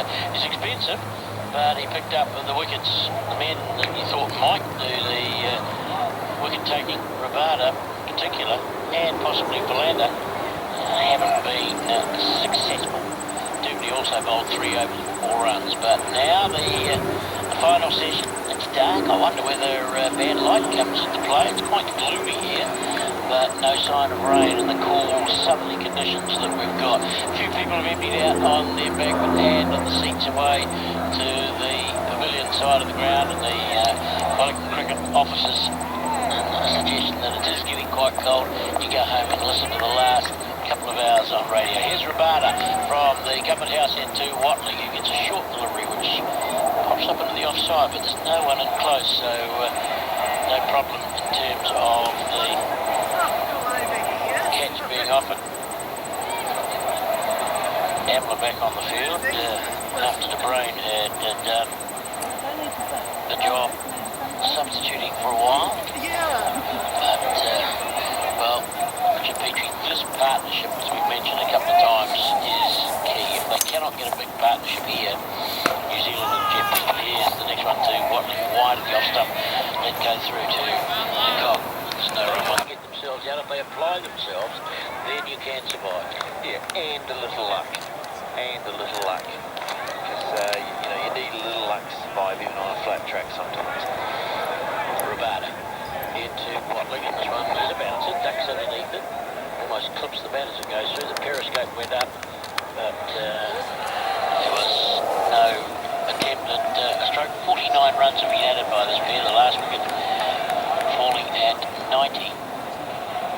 And that was, well, the wicket of Nish, which I think has probably had enough said about it. Whether that puts his place in the next test in jeopardy, certainly was not the batting effort of a number 6 batsman. Rabada bowls to Watley, short ball which he plays down towards the square leg fieldsman Bavuma. Yeah. So 2 guys well equipped, 2 guys with a good game, a good defensive game, a good low risk game, I guess you'd say. It's how you would describe Watling. Watling's been there before. He's been in a situation similar to this and done it. G. Ravel showing every evidence that his game and his technique is capable of the same. Rabada bowls to Watling, and Watling defends all out to the offside. Well, I'm more inclined to think now that it's time for BJ Watling to be permanently at number 6. Well, certainly in the spelling lineup today, we mentioned this earlier on, that given the situation of the game, his game was probably ideal, probably better suited, and a lot of things to Nisham. Nisham could have played a role maybe if he was coming in an hour and a half later, might have suited him better. But want somebody who prizes his wicket, you know, puts a heavy price on it. I think everybody does. It's just some people have better game plans and better execution than others. Nisham's had a string of, I think he's had about 350s in his last 15 innings, which for top six is obviously not good enough. He wouldn't be happy with it, but just seemed the way he was out, the way he was going, he was going to take a very attacking type approach to it. If that doesn't work, then you have people questioning your game plan. All very well if it comes off. You know, it looks good. I suppose yesterday it came off with De Kock, but today it was the other end side of the coin, and it didn't come off, and it just doesn't look good at all. For number six in a situation where really what's required most of the time is going to be someone who goes out and fights, like Watley and like Ravel are doing. And we'll see. But he's just got to start again the way he did first innings. Next delivery has him forward, stretching a long way down the pitch. He's got a good reach, Jibraval. That one was flighted a little more by Maharaj. Play to the onside. There's no reason he can't bat this session and bat the next session. Here's his next delivery to Raval, who slaps it down fine. There's going to be a couple of runs. A long run round the boundary for Morkel. They've taken two, and we'll settle for the two as the rather weak return comes in. A couple of runs taken. A 50-run partnership between Raval and Watley. It's come up for 118 balls, 83 minutes, and a significant partnership for New Zealand. Raval goes to 74. Yeah, I think Watley at 7 I think is better than Watley at 6 from a New Zealand batting line-up point of view. Here's the next delivery to Raval, who tries the same and gets the same result. This has gone a little bit finer, so another run for Morno Morkel and 2 more runs to Jeet Raval. Takes his score to 76 to 143 for 5. Yes, but in this batting lineup, it's better on number 6. Absolutely, in this batting lineup, but you shouldn't have to do that with the batting lineup. No, so therefore you've got to make a decision on where your next batting lineup top 6 comes from, don't you? Exactly. I think number 7 is the place for him, but you've got to have 6 that you have full confidence and that are in form. And there's a couple of people that aren't in form. Here's the next delivery to Raval, who stretches forward to the area at short backward square leg. Was closed off by putting Rabada there, and so Raval not able to play that, just stretching forward, getting dead back to the next delivery. 52 overs bowled in the innings. Raval is 76, Watling is 14. It's 143 for 5. New Zealand's lead on. It's past 50 now, 52. And I guess at this stage it's not about deciding what you want and how many you want, it's deciding on being there and not conceding. Yeah, but ironically at the same time, part of staying there and being there at the end of the session is you've still got to... As the return comes in from the deeper, big return which didn't go either bowler's hand or keeper. It finally ended up with the keeper, but it was just getting it on the way quickly. 3 runs to Watling takes him to 17, 146 for 5. So, there's a settling in process after tea, like any new, the batsmen have to get themselves resettled in every time they take a break. And there's that little, there's that 15-20 minute period, probably 15 minutes, where batsmen have to refocus and put everything out of their head, get back on mind on the job. The faster they can do that, the better, obviously. And it helps to have been in before the break, because it's kind of like resetting, going back to where we were. Rabada's going to go round the wicket to the left-hander Raval, and the deep backward point has been put in place. Here's his first delivery to Raval, wide of the off stump, no stroke from the batsman. Keeps himself nice and still at the crease, doesn't he, Raval? He tends to just get that front foot pressing forward a little bit, but then keeps his balance nicely as he sees the ball go through. But I like the fact that, there's not a lot of moving parts, the head's still, and stays around about off stump, and that gives him the good judgment of line. And whereas what he can leave and what he can play, he hasn't been found out on too many occasions. Here's his next delivery from Rabada. Comes to him, this one is another leave. The back foot just slips a little towards the off stump, and it goes through to your keeper. It bounces twice. It bounces twice.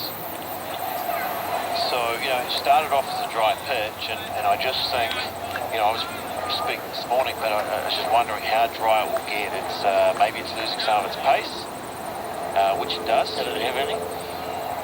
Well, I mean, there was wides over the top of the keeper's head. Yeah. You know, if you're quick enough, you can get it. Rabada bowls to Raval, and this is a short ball. He pulls into the onside, close to the hands of Elgar. Is that a chance put down? Or did it bounce? I think that's gone directly to him, isn't it?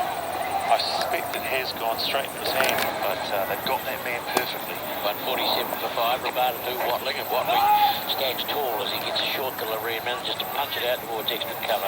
Elgar's there to do the fielding and the end of the 53rd over. 147 for 5, Raval 77. He's played a very good hand, Duke Raval, and Watling has supplied 17 to their partnership of 57. Rabada 12 overs, 5 maidens, none for 25. Yeah, I think the only thing you can say about Raval, the only, you know, if you look for a weakness, and I'm not saying it's a weakness, but he has made a decision that he is going to go for anything short. He's going to pull it, and he's pulled it really well.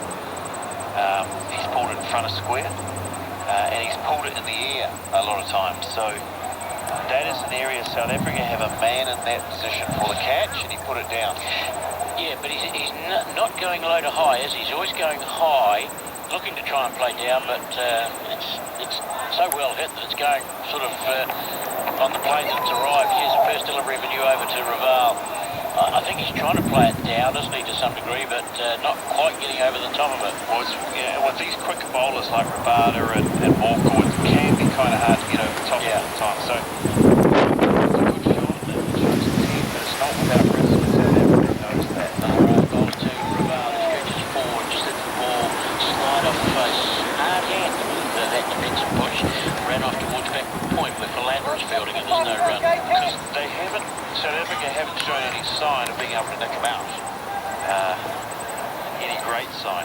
Maharaj bowls to him. This one has him getting onto the front foot. The ball goes past the keeper. Oh, and it's misfielded by Rabada. That's awful cricket. They'll get a bye, will they? I don't think it is a bye.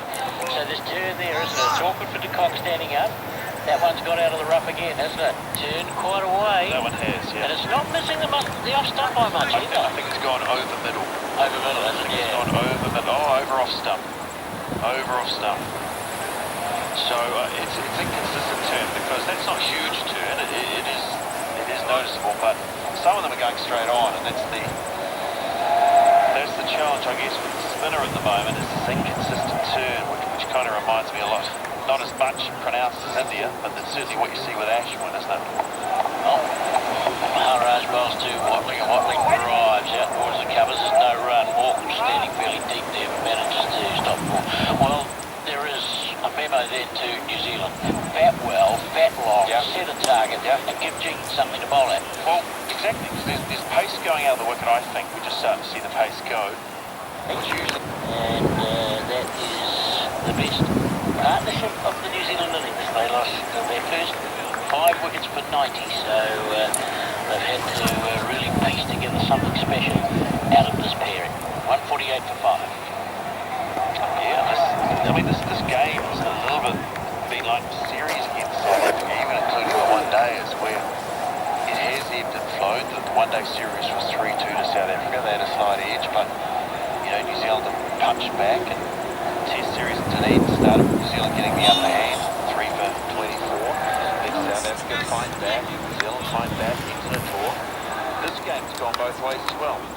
Well, mid-wicket's now been pushed back to square leg on the boundaries. Rabada bowls to Raval, and the Raval is on the front foot defending into the offside. Bowler does his own fielding. So Cook has now been placed back 2 or 3 metres, or 5 metres or so in from the boundary, in front of the Cricket Association offices on the practice tracks that they have down on the field of play here. Long leg is also in place. Vernon Philander. No. Who's down there? Morton's at Morning Morton. No, Morton's at third man. I don't know why. Here's Rabada bowling to, well, that's very short delivery to Raval. And going over his head. Is that Maharaj has been Webster into the attack from the 17, along with the win. They are at the moment. Well, they certainly are at the moment.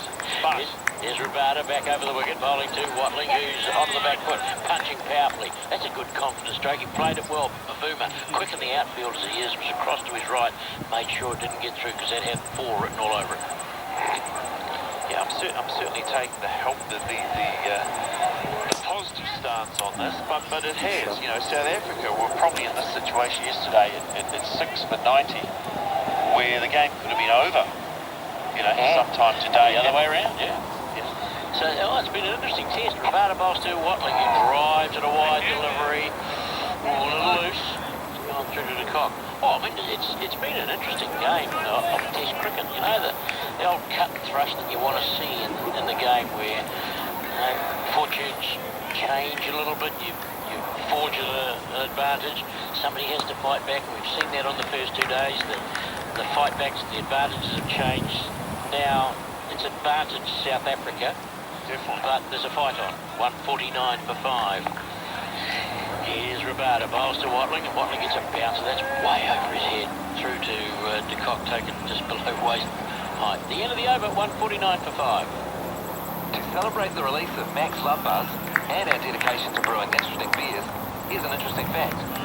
Honeybees communicate by dancing, shaking their bodies to tell each other where the nectar flowers are located. Our wonderfully floral new honeymead brew is currently located at your local Max Brew Bar, selected supermarkets and liquor stores. The bees may or may not be communicating their message through dance. Right now, it's hard to say. Max Lovebuzz, is that interesting? Radio Sport. Kishab Maharaj to continue them with his left arm spin. He's gone for less than 2 and over. He's picked up 2 wickets as well, 2 for 30. And he's in attacking mode. He's bowling for wickets, which is what he likes to do, prefers to do. And there are spinners who are perfectly happy just to bide their time, who get almost as much pleasure out of bowling. Some of them are hitting the rough. He's got some rough to bowl to the left-hander. Some of them are bouncing. To the right-hander doesn't seem to be as much happening. Forward comes Watling to the next one from Maharaj. Pushes it straight back to the bowler. So, slip, backward point, deepish cover, forward, closer, extra cover. Maharaj in again, driven, and it's gone, beaten at extra cover, and it's beaten JP Duminy at mid-off, and it's down to the boundary for 4. Quality shot. PJ Watling. Beautiful shot. He's threaded the needle there between 2 fielders, both diving from different angles. He moves to 21 with just a little short arm jab, no flourish, no risk, just a little punch on a half volley. It did look like he was actually aiming, didn't it? Yeah. I mean, it was such was the precision. He almost played that like a dartsman who throws a dart. Here's a optimistic shout from Maharaj as he drifts one into the pads of Watling. Hits the pads and ricochets away past Stephen Cook, diving Stephen Cook. Backwards short leg now. They're pretty gambling on where they want that man. Sometimes he's a yard behind square, which is where he is now. Sometimes he's on square, and we've even seen him a couple of metres in front of him. Oh, he did hit it. He got a little inside edge onto his pad. That's what they were oohing and ahhing about. There is a man there who couldn't quite get to it. So, yeah, here's Maharaj, and that one is driven up to JP Duminy. He has to get down and get his whole body behind it because it was bouncing awkwardly in front of him. It was hit very hard, but no run, unfortunately, for PJ Watling. Remains on 21, 79 to Jean Raval. So South Africa adopting that time-honoured tradition of putting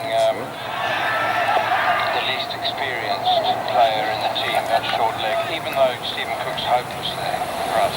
Teba Bavuma is a outstanding short leg. He's taken some incredible catches. Right. But Stephen Cook's hopeless anywhere else, so they put him at short leg. Oh, is he? That's the logic. Is he good, isn't it?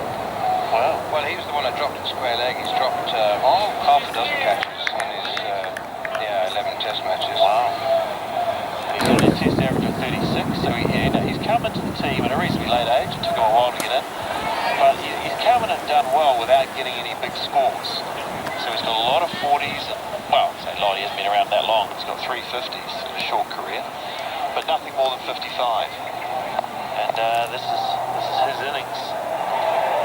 Here's Rabada, bowls, Watling off the back foot, punches it out towards extra cover, and it's an outstanding diving piece of fielding from Dean Elgar. Really good effort there. Seemed to have beaten him. Well, I just thought that Jeet Raval showed temperament and technique guys in the first innings that he just looked like he was in place rather than out of place. He looks like he belongs there, doesn't he? Yeah. He looks like he's got the game for it against good quality bowling. Here's Rabada still probing away outside the off stump. Watling leaves it alone. This ball is in its 57th over, so certainly the South Africans have said that it does become, everything feels very flat once the ball goes beyond 40 overs. Yeah, well, probably Thursday, I'm sure.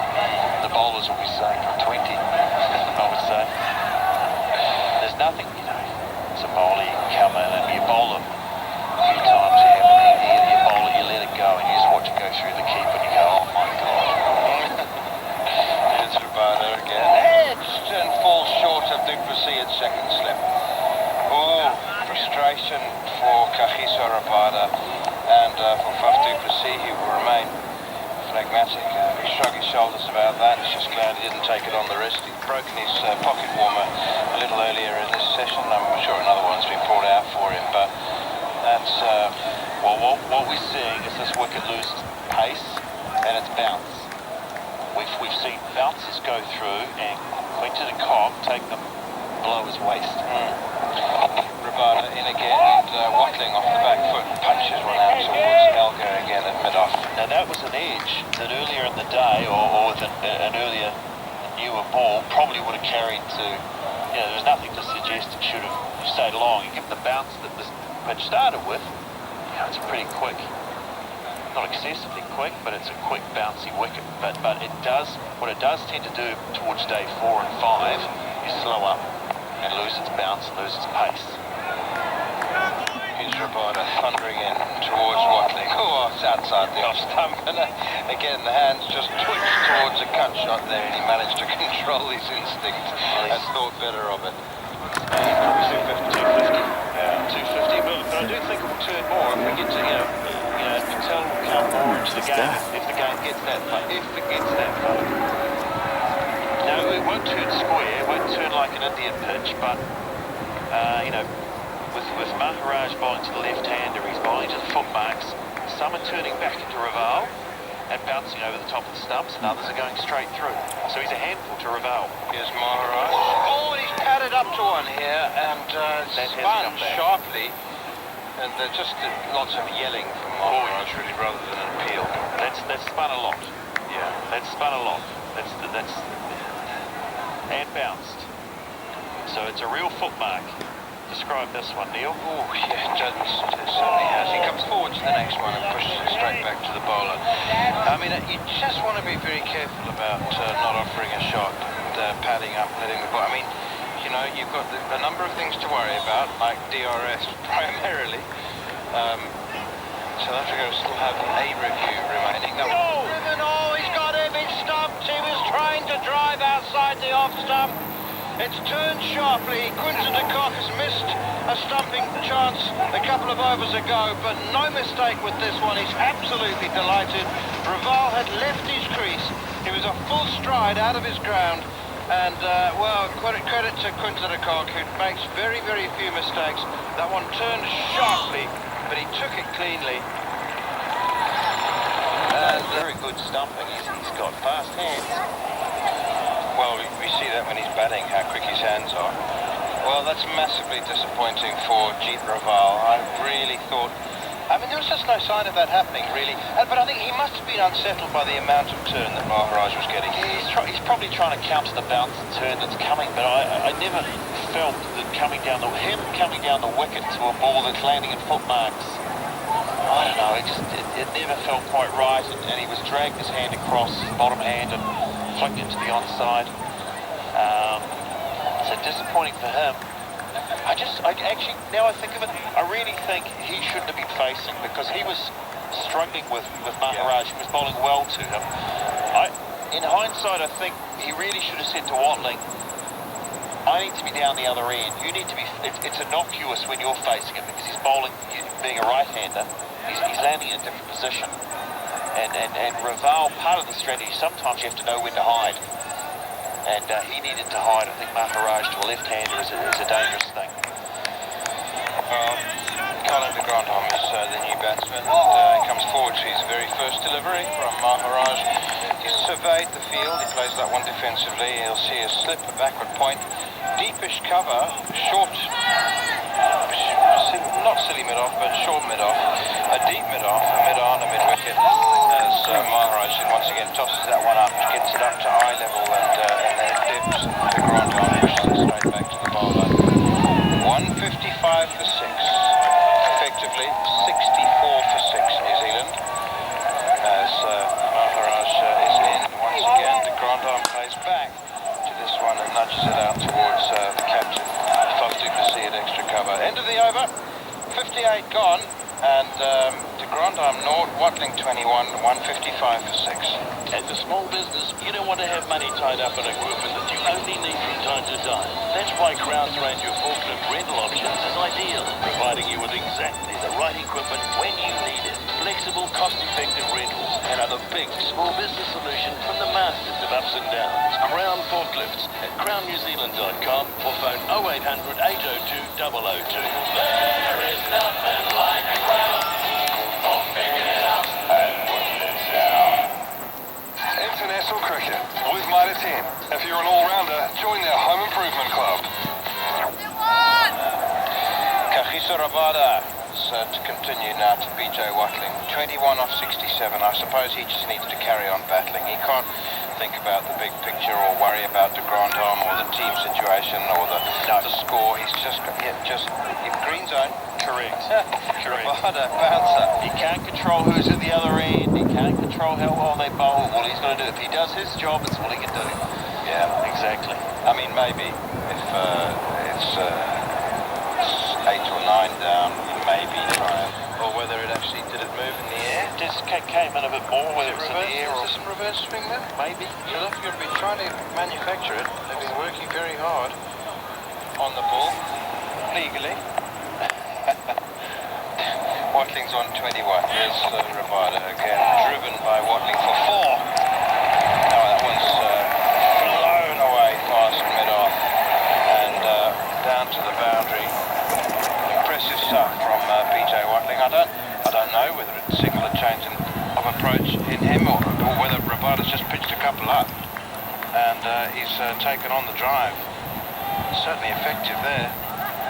Yeah, once again, it's just a check drive, isn't it? It's nothing too flamboyant or flourishing. It's just a punch. It was up there, so why not? Here's Rabada, and that's off the back foot, pushed away through the offside by Watling, and he scurries through for a single, 4th ball of the over. That's on to 26, 160 for 6. So here we have an interesting situation. We've got Colin de Grandhomme, who really Great catch, Campbell. is a bit of a dasher, With one hand. a bit of a bully. Put up, but it is probably one of the older parts of Wellington. And at the time when he got given the name, it seemed like a good name at the time, and it just kind of stuck. Struck again. Caleb Houston into the Oh attack. my goodness me, de Grandhomme bowled Keshab Maharaj for a duck, and New Zealand, well, the fight back stumbles again. It's 161 for 7. And de Grandhomme has gone back when he perhaps could have been coming forward. He's continued to play the line of the initial delivery, and he's probably missed that by, I would say, a foot. That's an extraordinary stroke. I think that's an exaggeration. No, it's not. No. He's looking to play about, I mean, he's a long way from the pitch of the ball where it's hit the turf, and he's really played leg stump. And it's hit off stump pretty hard. It's turned, and he hasn't really accounted for the turn in that part from Maharaj. So a good delivery, I think Dan McCarty's he's arrived to relieve me. I've done enough damage. You have. I think I'll get out of here.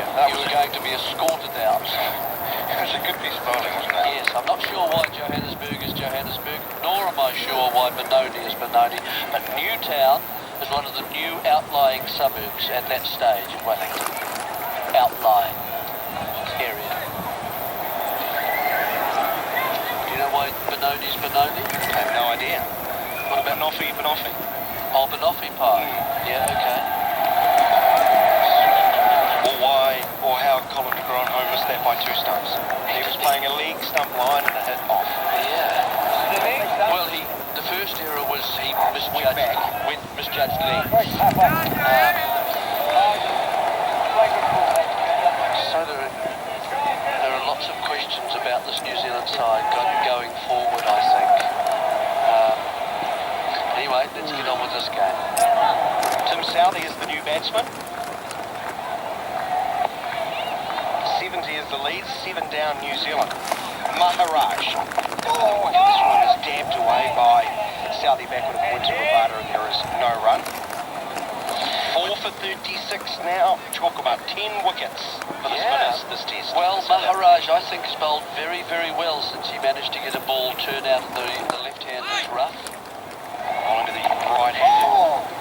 Southey whips him nicely through square leg, just pulled off. He's got a couple of movement for the defensive stroke. And he's picked up, he's past 300 first-class wickets in this game. There you are. 85 matches. The end of the over, it's 163 for 7. There's nothing like the feeling of a good upgrade. Like the time your ex-missus moved out and took Princess a Chihuahua with her, and you replaced her with a purebred staffy named Tank. And I've got a feeling there's a few Chihuahuas in that toolbox over there that need turning into tanks. Upgrade your power with AEG's 10-piece kit with 3 6-amp batteries for $1,799 at Bunnings Warehouse. AEG Power Tools, made of power. Radio Sport. Rabada, the top of his mark, sets away past Damascene as he bowls to Watling, squaring up his defensive stroke. Back along the pitch, no run. Your mind's already wandering to Hamilton in a lot of ways, isn't it? A little bit, but I've got to stop that because there's a bit to go. If New Zealand can somehow, as long as Watling is there, I'm interested to see how Southey's going to approach this. And is he going to have a crack? You have a question over that. I think there are options. 2 slugs away for Rabada. Into the hip of Watling. Flexes down to Morkel at long legs, 165 for the loss of 7. You saw that in the first innings. He some lusty blows. Took 14 balls to get off the mark, and then there was 27 off the next group of 13 or 14 deliveries. Just a question of where will he try and hit. Rabada, wide of off stump, left alone by Watling. He's sort of been sucked out of this ground. It was quite lively early in that second session, but 5 wickets since lunch for just 110. Yes, it hasn't been one of New Zealand's better innings, I don't think. Good bowling, no. Yep, pressure on always, attack from one end like mad. The fast bowlers, Morkel and Rabada. Bit of Philander thrown in. Bouncer. Ducking out of the way is BJ Watling.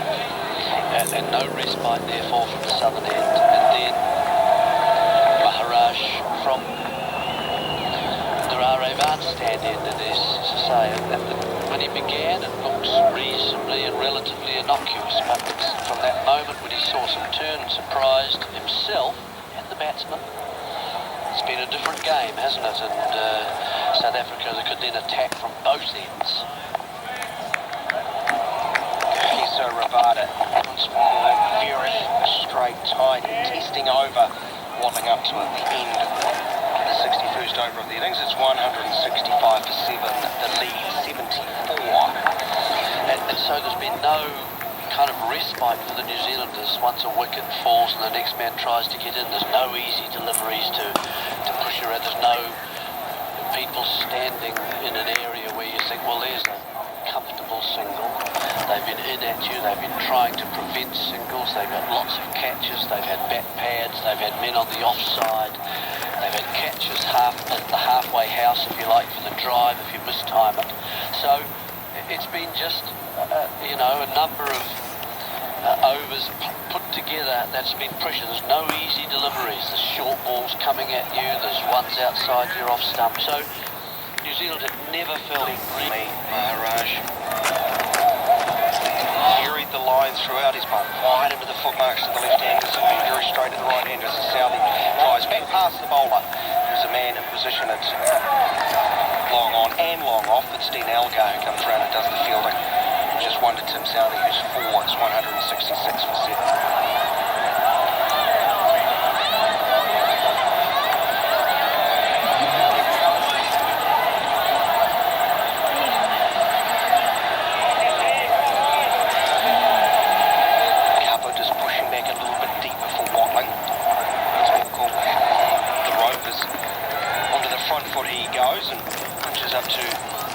It's like they're giving a single to Watling to get Tim Southey on strike and tempt him.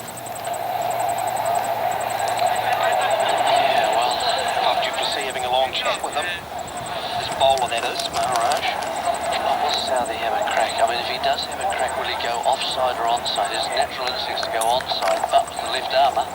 He goes long, straight down the ground where long off is positioned, and he's hit it straight down the throat of JP Duminy.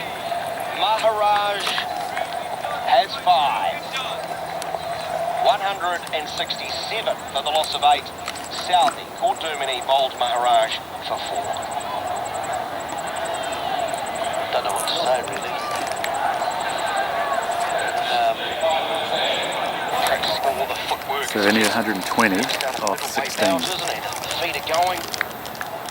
Trying to get light. Knowing he may have to react with the ball coming. They do have a look at some hand. One man under the helmet, just put a square, 2 slips in a gully. Looks like a leg slip is going in place.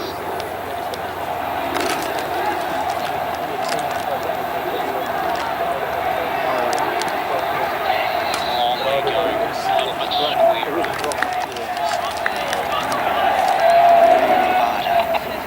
There's another bounce from Patel, didn't know much about that one, just sort of ordered it with one hand, bottom hand off the bat, and lucky for him, it went down and on the onside, not up. It was a nasty one for a tail-ender. Coming back in from outside the off-stump at you, and again, a lot of tail-enders will get those hands, just the same as Morkel did yesterday, get those hands right up high to protect the face.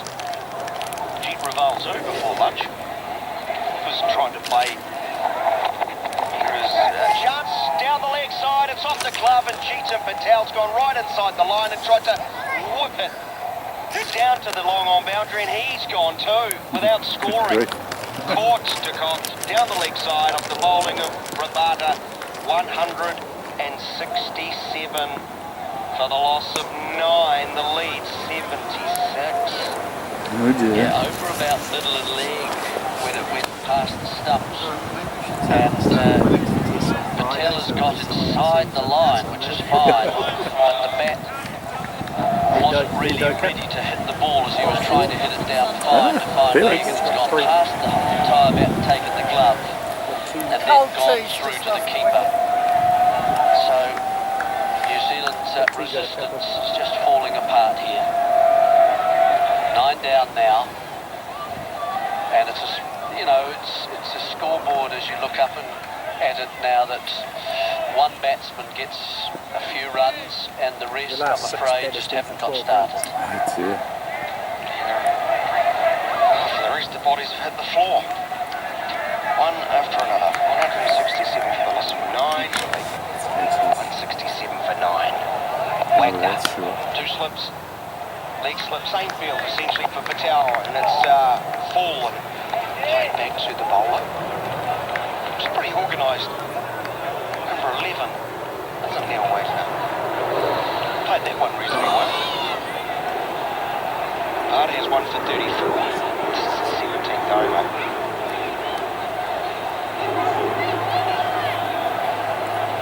limited the damage at the top. Rid of Latham and Williamson and Broom. First 3 wickets. And again, Rabada, this is filthy delivery as it goes up around grill height. Wagner gets the ball to the point region where no one is catching. Close. Evening, Mr. Wagner. Yeah, it was not easy. Not easy to play those. Coming out of, especially to a left-hander, kind of a slightly blind sort of spot on the surface of the pitch and up at you. He actually kind of coped with it okay.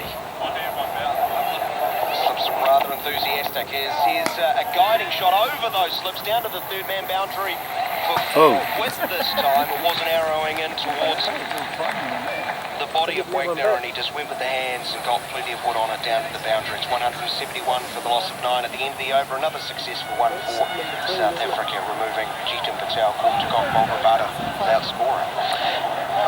Yeah, and Patel came in and he looked pretty determined, I've got to say, to try and get in line with the faster bowling.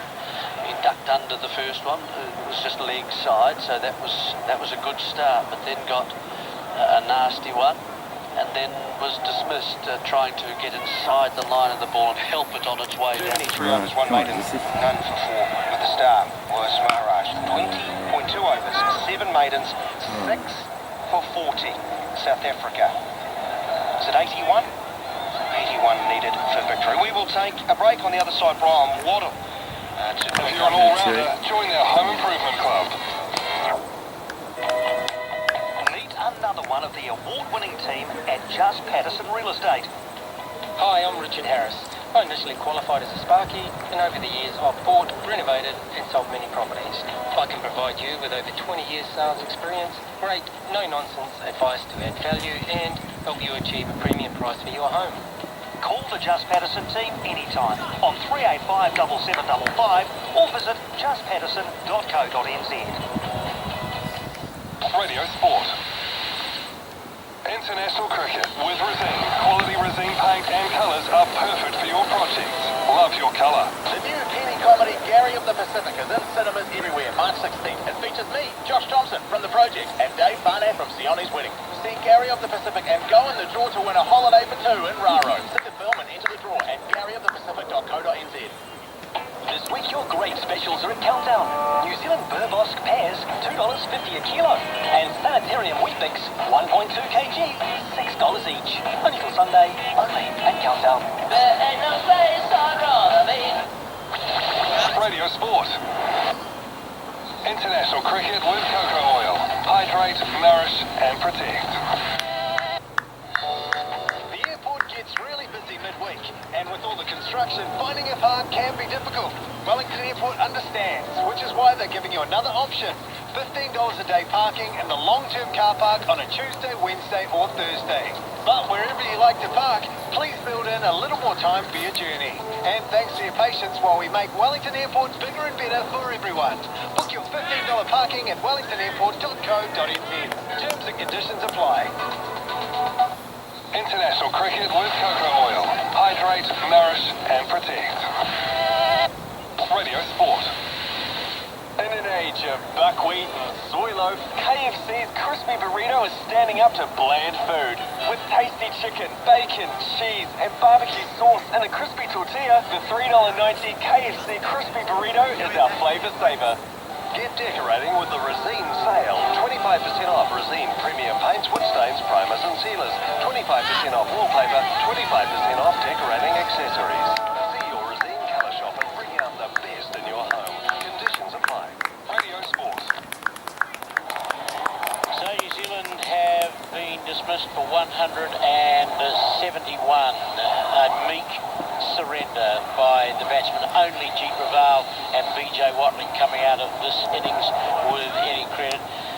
I suppose Watling could have battled it out, but there wasn't many options left for him at the bowling performance where the lower order South African batsmen were able to thrive with a new ball as well in their hand. At this time yesterday, they were still behind. Yes.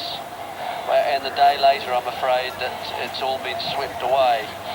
The batting, I thought today, once again that they spent some tight bowling from the faster bowlers, some threatening deliveries from Morkel and from Rabada in particular, and the usual kind of probing from Philander, but really to succumb to what's, you know, probing left arm spin, but no more than that. And you need to be organised. That was the thing that's been disappointing. You need to be organised against that kind of thing outside your off stump. For years and years, left-handers have been found it difficult with the right arm over foot marks, and they have to have found a way to be able to cope with that. And I'm afraid that hasn't been found, and nor the right-handers. The right-handers actually landing on the better part of the surface of this pitch. They're, you know, and have been swept away as well. Looseness just doesn't get you anywhere, I'm afraid. Well, New Zealand, the pitch here at the Basin Reserve is ripe for the team bowling fourth, isn't it? Yes, New Zealand are bowling fourth about a day early. Yes, they are. And that's yes. Do you open with Jeet Patel? Well, you may as well. You might as well. Yep. Two left-handers. Yeah, oh, sorry, left-hander, that one, yeah. and then Ambler, and then you get another one. Yeah, but you might as well have a go at the same foot marks that Maharaj was hitting. The problem is, of course, it's not going to come back in. No. There's only one person got that close for New Zealand. 3 players in double figures, Broom, Watling and Raval. And Raval showed in both innings, I think, the kind of organisation that you need. Here's Southey, first ball to Cook, and Cook turns it away on the onside. Out towards deep backward square leg, he's going to get a couple. Wagner coming in from the boundary to do the fielding, and they will take 2 to get the chase for 81 on target. So it really is quite an astonishing turnaround in terms of performance. Tawa is safe. You look down the scoreboard. Right. So drinks should go out shortly, and they'll be told that they can start heading out to see the bench. Maybe, yeah.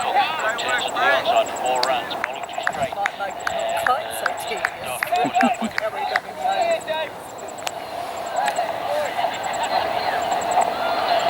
4 for no wicket. Let's carry on the roll call.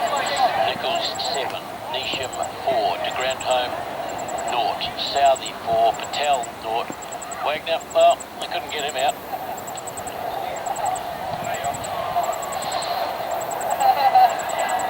So, Raval 80, Broom 20, and Watley 29. Southey bowls to Cook, middle line, too short outside the line of the off stump. Cook comfortably up on his toes, playing it down onto the offside. 3 slips and a gully in place, cover, extra cover. I wonder what the selectors are doing in terms of their selectors. Well, it was... Oh no, sorry, you're right. You're right. The spokesman. 4 for no wicket, chasing 81. Well, a lot will depend on Taylor's fitness, Bolton's fitness. Yes. Santon will come back in shortly. Here's Southey bowls to Cook. 4 runs on the leg side. Oh dear, Southey. He's going to get a couple. Here's another long chase for Wagner. Well, he'll be fit for his overs because they managed to get 2 out of that as well. Oh, they want to retain it. Southey bowls to Cook.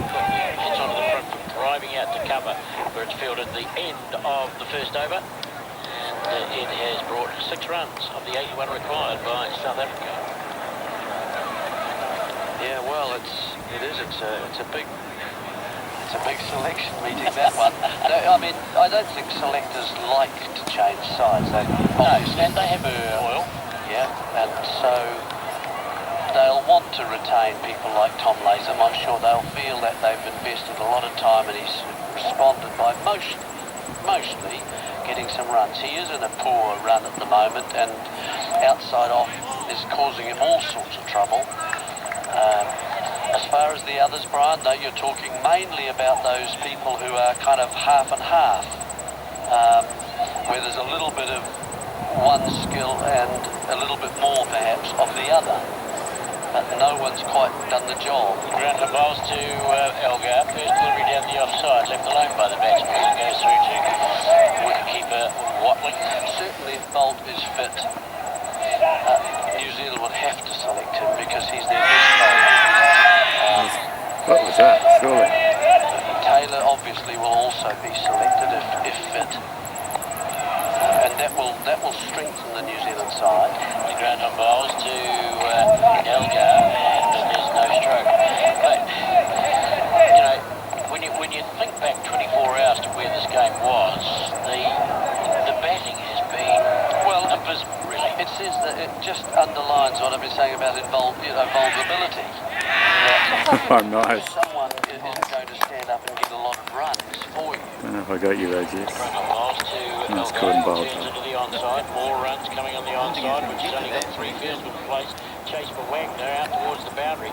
May get a distance inside the boundary. Does my calculation is about the 6th delivery that Cook has received on leg stump and beyond. And he's a batsman, as you can see from that LBW there. He gets about 3 millimetres in front of the popping crease. He likes to go well back at his crease and doesn't get far forward. The ground up bowls to him again. This one has him turning into the last session. Come on, mate. Another wicket. Tim Southey looking for some consolation. He's in to Dean Elgar forward, driving firmly up towards mid-off, straight to Neil Wagner at mid-off. There are 3 slips in place and a gully, so it is at this stage you would think just a matter of consolation for the home side. And you know, when I climbed down from our Eagle's Nest commentary box at lunch yesterday, I was contemplating South Africa losing this series. Here is Southey again. Forward comes Elgar, pushing up towards mid-on, and one of the oldest records in Test cricket history finally being broken. New Zealand haven't beaten South Africa in a Test series in 15 attempts, 10 in the pre-isolation era. Sorry, 5 in the pre-isolation era. They've got a couple of draws, 10 in the post-isolation era, including the one-off Test match against New Zealand in '95. Here's Southey again, and that one is pushed out by Elgar wide of mid-off for a single. But South Africa were 95 for 6, a long way behind. New Zealand had a golden opportunity, and then somehow the bowling just sort of imploded after lunch. And I know that we all put the emphasis on de Kock and his brilliance, and Bavuma and his resilience and determination, but I just think perhaps that the Seamers just tried too hard. They were 1 wicket away from opening up the innings, earning themselves a lead of 120, 130, and more, 150. Amazing how things have turned out. Here's Southey again. Short, Cook goes up onto his toes and knocks it down to short leg. And here we are a little over 24 hours later, and New Zealand are about to go 1-0 down. Not only 1-0 down, I guess, but 1-0 down in an embarrassing fashion. Now it's gone from a dominant position to almost an embarrassing loss, losing the last 5 wickets for 16 runs and 35 balls. That's obviously not the only part of the story, but it certainly gives himself the best opportunity. If he's outplayed, if he's not good enough on the day, then you know what, that's so. You were just saying earlier, I'm kind of like you, really. But you look at some of the batsmen and you think, well, did you give yourself the best chance? Did you think clearly? Were you trying your 109 hardest? for 5 after And that's 41 just overs. my observation. Here's de Grandon into Stephen Cook again. It's on the pad inside edge, I think. I would. I'd think. Well, did you? Can you tick all those boxes? Getting 10.44 and over. I don't think some of the players themselves would tonight in the changing rooms at the end of the game, when South Africa have surely knocked this run off. I think the mood in the changing room will be very dour, very disappointed. De Grandon in once again from Government House end outside the off stump, left the line, 13 for none. And not because they've lost necessarily, which surely is going to happen. You know, but it's the old saying. It's the way they lost. It's I guess at certain points the lack of character that was showed, and no one's questioning that they were, whether they tried hard. I just think Some of the batsmen went out.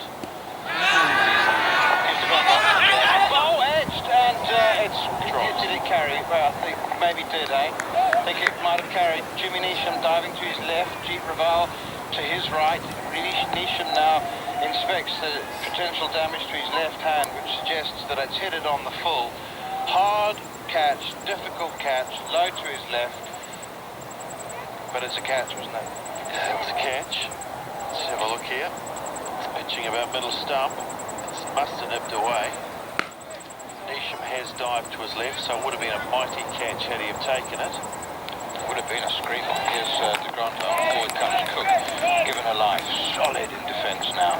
Yes, it would have been a brilliant catch. Brilliant. It would have been on highlights reels on YouTube for years to come. Absolutely. He's taken 2 good catches in the first innings. We've got a perfect view here. Well, maybe he could have gone with 2 hands. You could argue that, but slow-mo's are a bit unfair, aren't they? Yeah. Grant in again, pushed straight back to the bowler. Slow-mo, he definitely had time to go in 2, yeah. And you know what, you think, well, actually, maybe it wouldn't have been that brilliant. Yeah, that's right, yeah. It would have been a good catch. Yeah, good. Very with a capital G, but, yeah, you know, not great. Quite as... Bride back into the attack. Another 66 needed from 15 overs, 4 and over. 3 slips in a gully. Here's Southey, full outside the off stump. Attempts to drive. Elgar leaves it alone. The Gratz banks away to our left have emptied quite considerably. People don't want to necessarily be here at the end. They're disappointed. They've drifted off. Find something warmer to do. Absolutely, something warmer. Interesting to see the height that Watling took that ball at. Shin height. Shin height. Shin height. So the wicket is changing. It has got drier, has got slower. Here's Southey again. Bowls Elgar, works it away off his pads down towards long leg. An easy 2 here. Touches down, turns and comes back for a second as Neil Wagner does the collecting. Tidying up. Cook on 11, Elgar 6, 17 without loss. Yeah, and on the second half of day 3, it has started to turn. Maharaj got some turn. Certainly out the foot marks. So you'd have to say by day 5, you know, if the game had gone that far, that spin might have been a reasonably big factor. Would have been a big factor. Oh, what if? Southey again, bowls forward comes Elgar, pushes that one out towards mid-wicket. Okay. And no chance of a run. So well fielded by Henry Nichols. So just to look back at what happened today, South Africa, I know there are people joining us all the time, may have suddenly had a busy day, taking the kids to school events and thinking, oh, the cricket, of course, what's happened in the cricket? South Africa added 10 more runs to their overnight total, to earn themselves a lead of 91.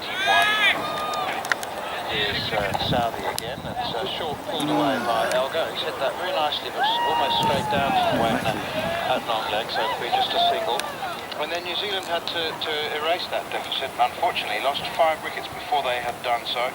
Morne Morkel, with a career best 40 with the bat, then took the first 3 wickets to fall, having Tom Latham caught in the gully by JP Duminy for 6, Kate Williamson by keeper Quinton de Kock for a single, and Neil Broom also caught by de Kock for 20. And at that stage, 64 for 3 became 86 for 4 when Henry Nichols was bowled sweeping at Keshav Maharaj, the left arm spinner.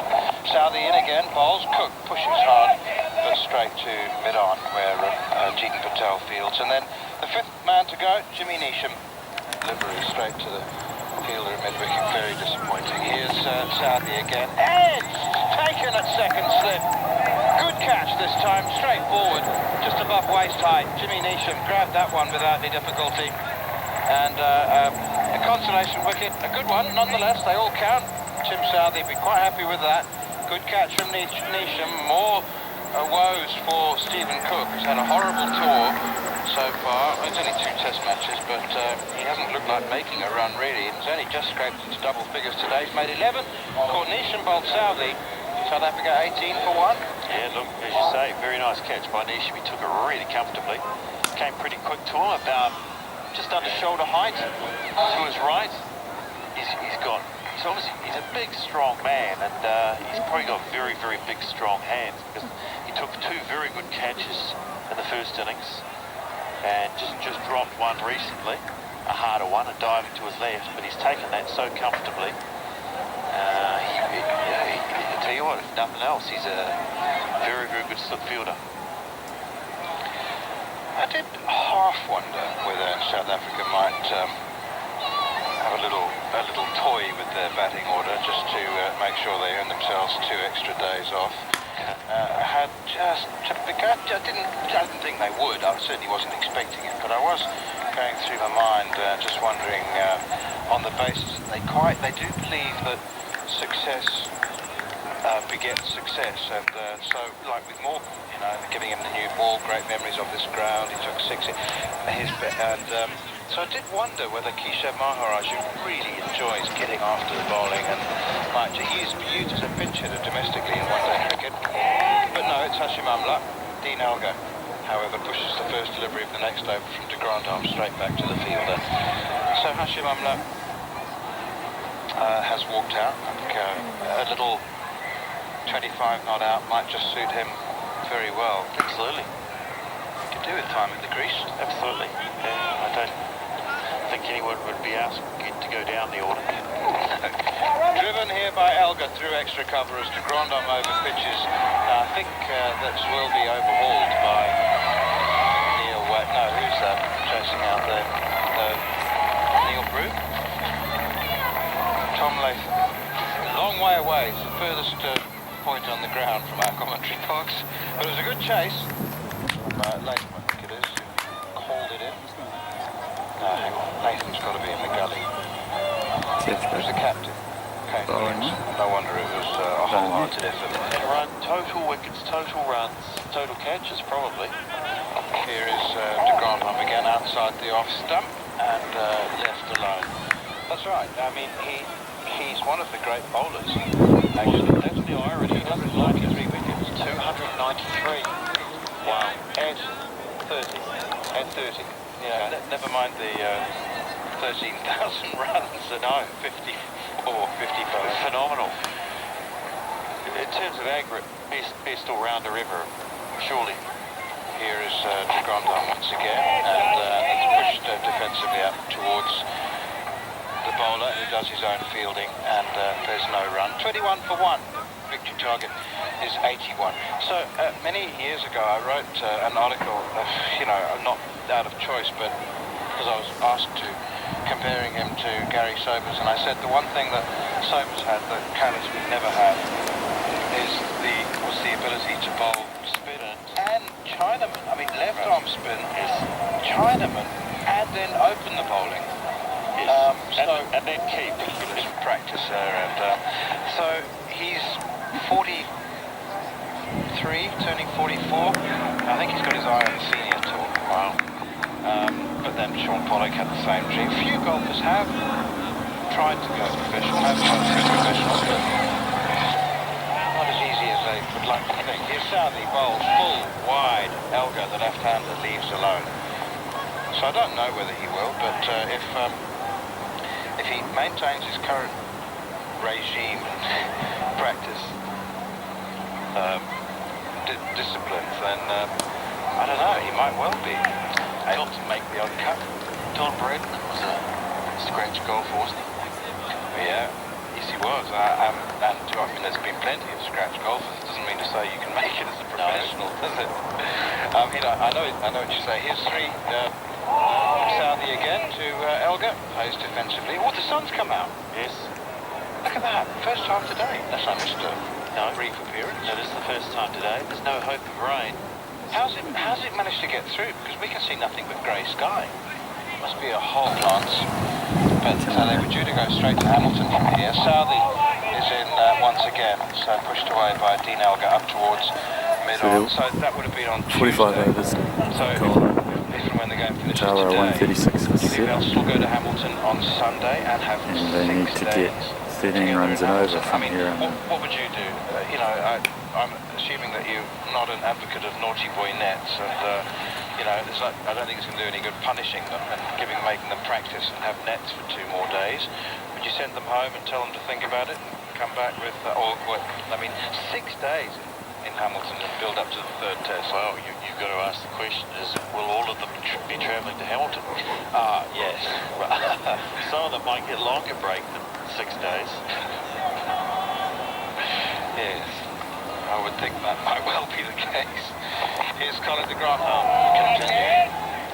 Pushed out by Hashim Amla towards mid-wicket, no runs. It's a good question. Would an extra 2 days together, given they're going to have to win the 3rd test? I mean, that's what their focus needs to be. Everything needs to be geared up towards winning the 3rd test and drawing the series, and that would be good. There's no point focusing on anything else. Grant on in once again. So if that was the case, you know, the question would be, what is our best chance of winning the 3rd test? Would an extra 2 days together help?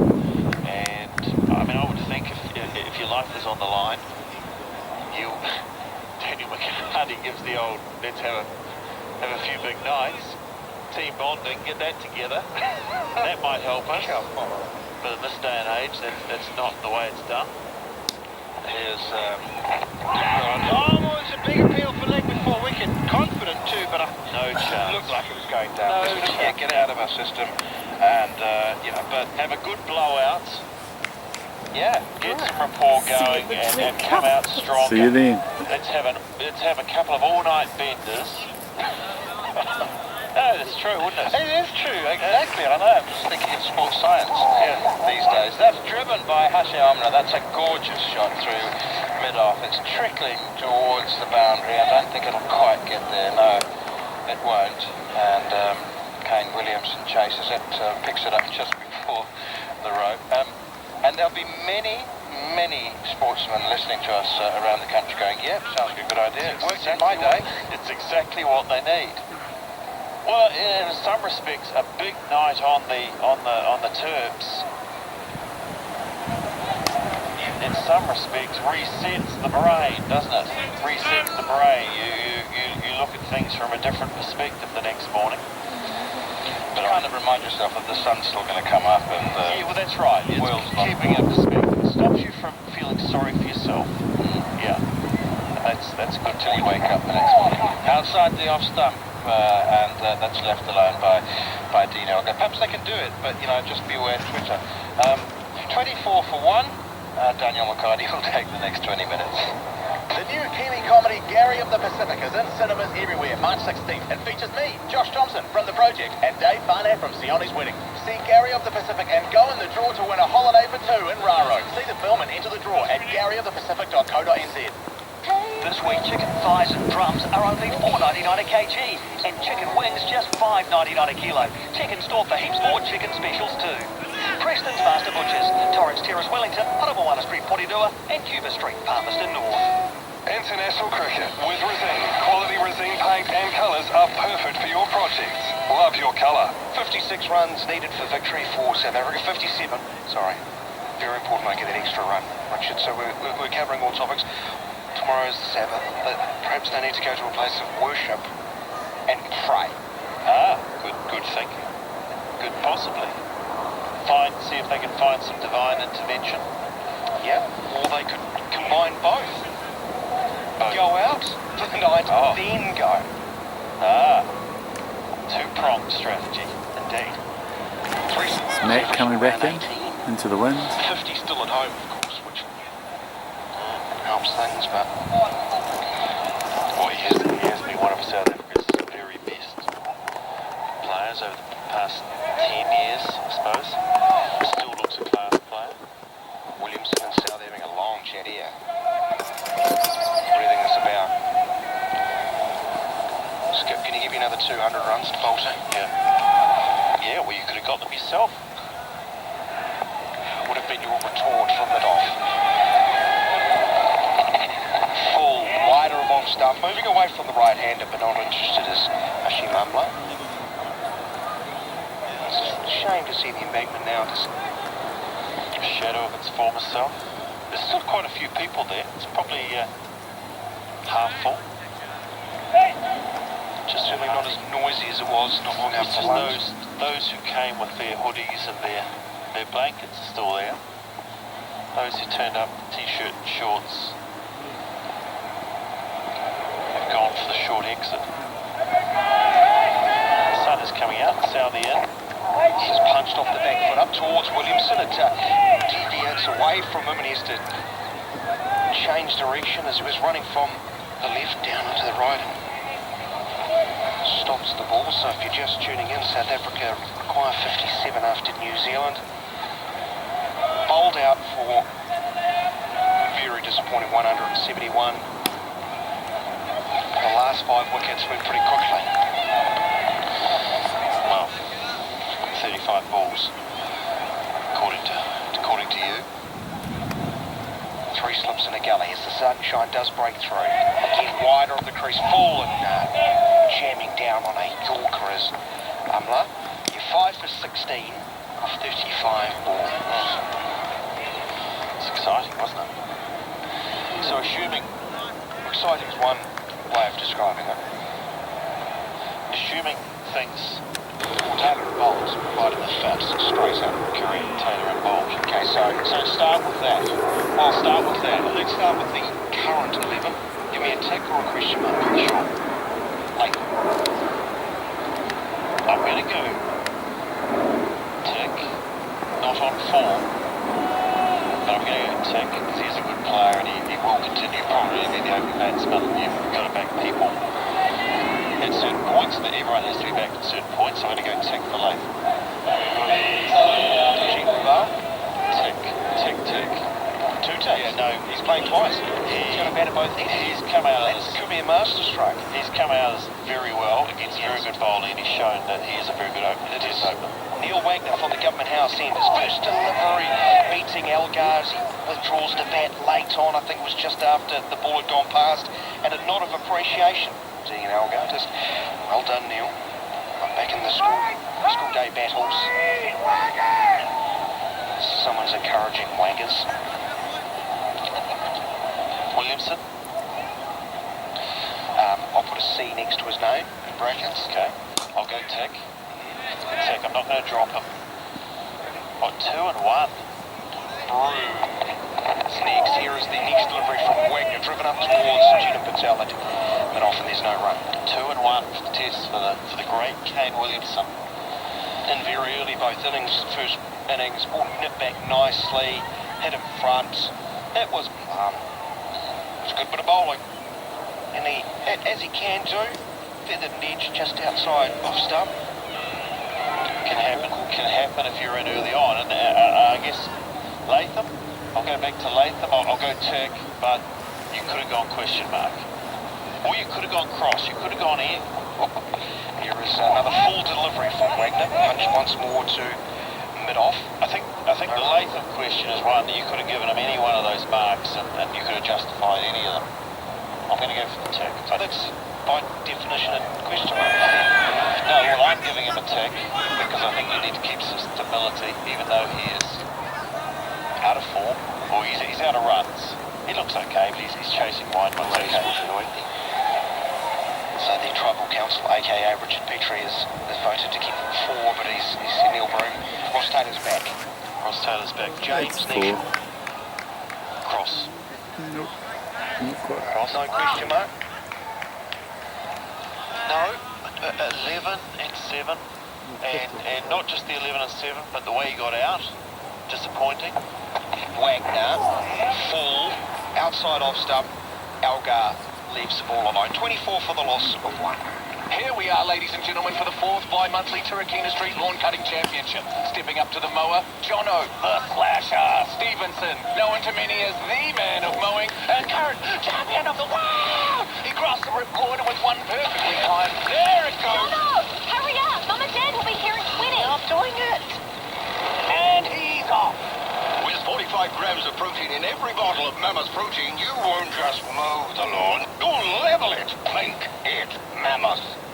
Radio Sport. Tim Southey to continue as 6th over. He's got 1 for 13. Cook the man out, caught Nation Bowl Southey. Not a great tour for Cook.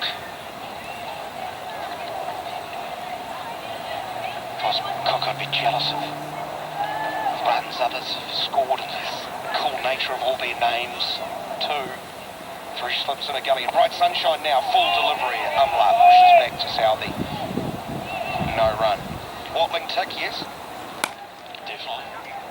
De Grand home. I mean, I just see Nation as someone who could, you know, he started his test career with 200s in his first 3 innings. Did well. I mean, he can bat. He's a big, strong guy. His bowling, he's got some things that. But he's in the top 6. He's there to score runs. He's in there. He's got to consistently score runs. Yeah, and he hasn't scored enough recently for me to have someone in the top 6. Southey, inside edge onto the pads from Umla, playing away from his body, looking to quite square through cover point. Slightly defeated there. I wonder if Watling will end up 6th in the next test. Well, ideally they do need Ideally he doesn't. Ideally there's someone comes in who you go, you know, someone who does average in the 40s. So Watling, yes. De Grand home is he's playing the